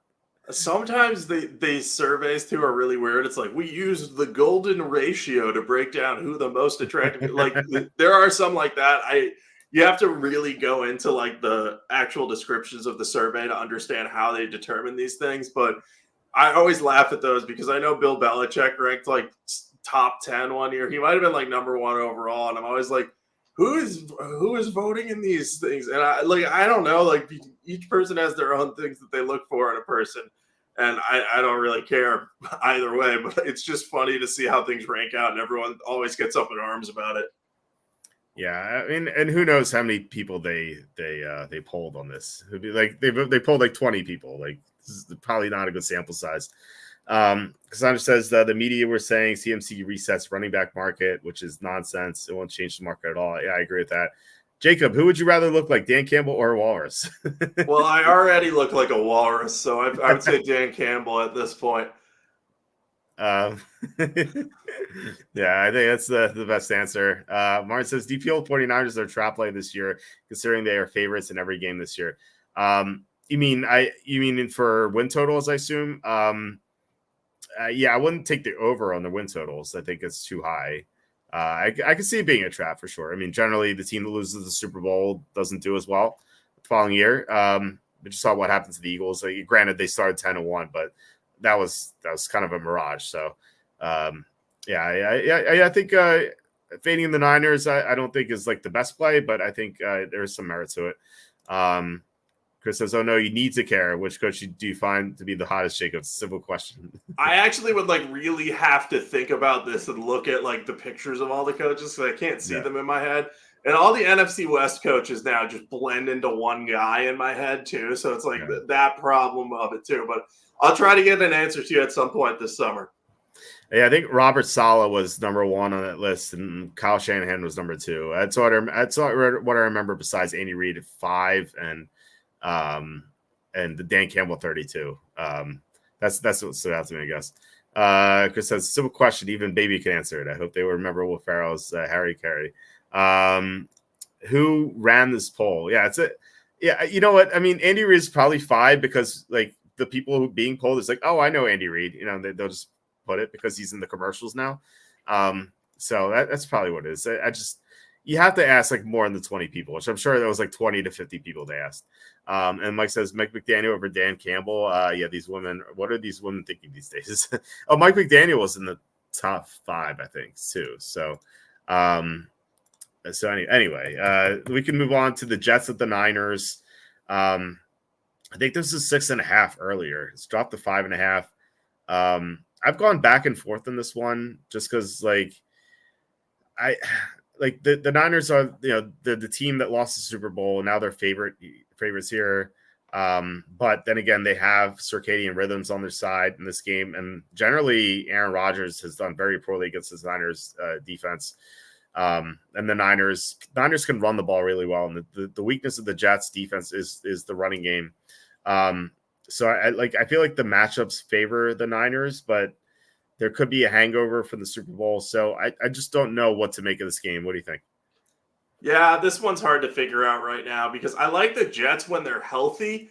They should be good, but we also haven't seen Aaron Rodgers enough to really have a fully formed opinion there. And I'm going to want to fade the 49ers at some point this season. I said that a lot last season, and I picked my spots, and I probably hit maybe 50-50 at best. It was really a toss-up when I went to fade them. But I'm not sure this is the great spot to fade them because if Aaron Rodgers is still working out some of the kinks and is still rusty as he works his way back from that torn Achilles, I could see the Jets kind of having a rocky day on offense, and the 49ers then would only need I don't know, maybe 24 points to cover the spread. So I could see that happening. So I don't have a strong opinion on this one. I guess my lean would be on the Jets because as long as they're fully healthy, they could be good. But this one's too much of a coin toss for me. So this is one I'm going to have an opinion on closer to because this is a standalone game. So I will bet on it. Just we gotta get closer to the game for me to actually have a good feel on it. I did some research into this thing. I'm gonna pull it up here. So this guy Tom Downey tweeted this. He's 21,000 followers. He said, Mike McCarthy's 6th hottest coach. So free bets use the app Beauty. What did it say? It's the golden ratio one. Yeah, that's how they did it. I think I got this email actually. Okay, yeah. Free bets use the app Beauty Scanner, which analyzes a face against the golden ratio. Top 10 most attractive. Yeah, Robert Saleh, number 1, Kyle Shanahan, Sean McVay, Mike McDaniel, Andy Reid, Mike McCarthy, Kevin Stefanski, Dave Canales, Mike Tomlin, Antonio Pierce round out the top 10. So yeah, no one was polled here. I was wrong. I said 20 people were polled. It was 0. So that's a shame. God forbid someone goes out and does journalism and asks people what they think. I'd love to see a real poll. So yeah, unfortunately, yeah, this is not real data. So I wish that they would have taken this and then compared it to actual, like, if you did both of those things, then it would be interesting because it's like this is what the golden ratio says, but this is what people say. So intriguing. Yeah. Yeah, I would like to see something like that. Maybe someone will actually do the work. Let's see here. Mike asking, where can I get a pocket protector and a slide rule? The hot baby Daniel look. This is for sure. Sandra asking, I'm surprised the Harbaughs are not on there. So I guess they're not very symmetrical. Reed Sala, I can't remember when women found hair desirable. And then Bagley outside of Reed at 5. That's actually a pretty reasonable list.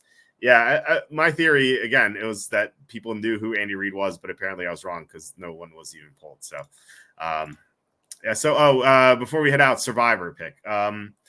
So what are options here? I think the Niners are -5.5. They're an option. Lions, maybe, probably not. Buccaneers, no. Seahawks, probably not. Saints, definitely not. Then you have the Bills. You have the Dolphins, I guess. You have the Bengals. You have the Bears. Yeah, this is an ugly week 1 for Survivor. I guess, oh, man. I didn't want to take the Bengals because they're so bad in week 1, but I guess you just take the Bengals and hold your nose when, what was the score you said, 21-19? You're gonna be sweating that one out. Maybe this is a week to go off book and just take a team you like a lot.